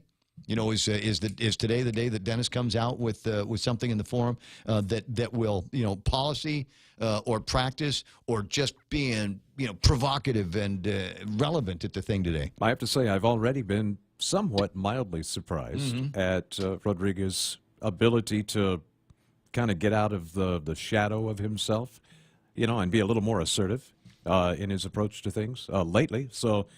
He may surprise. He may not found a stronger voice. I think so. Okay. He may not be as meek and mild as everybody thinks. And Lilian Guerrero, I tell you what, it was in my mind a brilliant strategic stroke that she did when she went in her response to Frank Uggan, because it did 2 things. Number one, it pushed Frank's idea off on the getting some kind of receiver for Guam Memorial Hospital. And we don't want that because we've got the talent here. Okay, she's done talking about Frank. And then she can go back and talk about how the talent here in a Republican administration was able to get the Joint Commission back in the day, back in 2010. And she was purposeful, using Dr. Mike Cruz's name. Mike Cruz, beloved Lieutenant Governor, Republican. Since when does Lilian Guerrero, Democrat, start embracing and applauding the work of an administration from 8 years ago? When you want to get the Republican voters, that's when you do that. She's talking about Felix Camacho, who is the Luke Skywalker of the Republican Party. His father was the first elected governor of Guam. They name roads after him. and his sister, who can do no wrong at the legislature, Tasayan, the Princess Leia of the party. Anyway, so if she starts referring to these guys, when does a hardcore Democrat start applauding the work of the Camacho administration? When the Republican candidate plays with police officers' guns? There's an opening, and she took it. The people that are working with the campaign at Loose Shop, they know what they're doing, guys. And so it wouldn't surprise me if she were to do something like that today. If she started looking at this crowd of arguably a lot of Republicans at the Guam Chamber of Commerce, a lot of business people, watch for a lot of business-minded Republican-sounding answers to the questions today on the forum. And then you got Frank Uggan, right? Smart guy, intelligent guy, great political degree. pedigree is the word that I'm looking for. Running with Alicia Limtiaco, beloved Attorney General, U.S. Attorney when she had those jobs. And so what's there going to be today? What's their approach going to be? He's been hammering the administration hard of late. And I anticipate that he's going to continue to do that. He knows that the people that are going to be in that room don't want to hear anything about new and higher taxes. And so watch his answers continue to hit some of those fiscal points. I think that's what's going to happen. Reading up on those sticky fingers I was talking about from back in the day, they're all in and or with Dennis Rodriguez Jr. Stop it, Romeo. You're making my sides hurt. Is there more? Let me tell you what, let's take a quick break. I'm going to take a look at some of the commentary on Facebook Live and see if I can use that to help me wrap up this last few minutes of small talk. Say hello to high-speed data on the widest 4G LTE network in the Marianas. We've just upped your prepaid data, so make your big plans bigger with 1 gigabyte of data per day. Bigger prepaid data for your big plans that just keep getting better.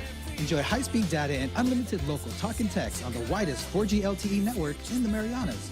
Text LTE to 3282, select a plan, and enjoy 1 gigabyte of data per day. Docomo Pacific, better together. Some conditions apply. Security Title is honored to join in sponsoring Ray Gibson on The Point. Half a day. I'm Mark Benventi of Santa Rita, and this is where I start my day, listening to the voice of our community and sharing thoughts and issues that affect us all. It all boils down to our people, our land. Protei Igumama. Protect your home. When purchasing or refinancing your home, remember to call the professionals at Security Title, just like you call Ray Gibson in the morning. Hey, it's your stomach again. Subway has all new signature wraps, and around the water cooler, the other stomachs can't stop talking about them. Chipotle Southwest Steak and Cheese, turkey, bacon, and guac, rotisserie-style chicken Caesar signature wraps. Listen, if I'm honest, as a talking stomach, I don't have a lot of life experience. But I do know one thing. These signature wraps are jam-packed with meat. So what are you waiting for? I'm growling over here. Subway, make it what you want.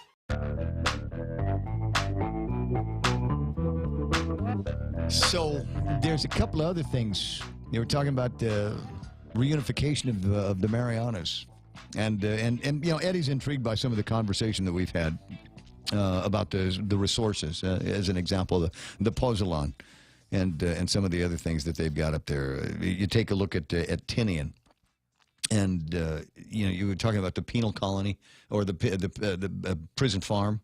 Now, I'm not saying that Tinian would be a prison farm, but Tinian has a history of being the bread basket of the Marianas chain. wow. The Japanese went up there, and anything that could grow in this climate, they grew up there. And animals, and just all kinds of stuff. It's just great agricultural history that we've got up there. So there's great results. But there's so many differences between the way they do things and the way we do them here. Personally, I celebrate them. I celebrate the difference between Saipan and Guam. Right. And there is a difference. And you feel the second you get off the airplane, right? So let me give you a couple of examples of the differences, the way that and the conflict points. These would be to actual tension points and stress points in that new relationship. And I'll give you an example. Their legislature, their House and Senate, are talking about virtually legalizing marijuana. Right? Right? I mean, they're having that conversation about recreational marijuana, and it doesn't look like anybody is going to stand in the way of it. So it would not surprise me that if we decided that we were going to pursue this conversation next year, the first thing that we would have to do is determine what's going to happen with any new laws that they have got, i.e. recreational marijuana up in Saipan, while we still can't get our heads around recreational medicinal marijuana here. Right? So that's number one. Here's another one. You know what they have up in Saipan? It's big. It's really big. You can't miss it. And you hear a lot of this going on up there? Yeah. Yeah. So in Saipan, they have a casino. And there's a whole bunch of people in this town that are going, Baba, es the casino.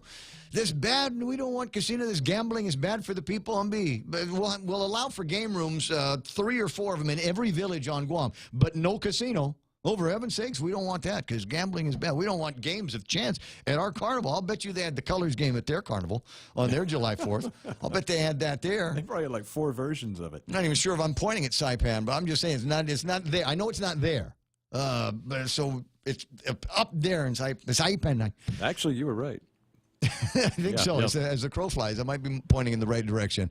And then there might be another cultural one. And I've got to ask this because I don't know.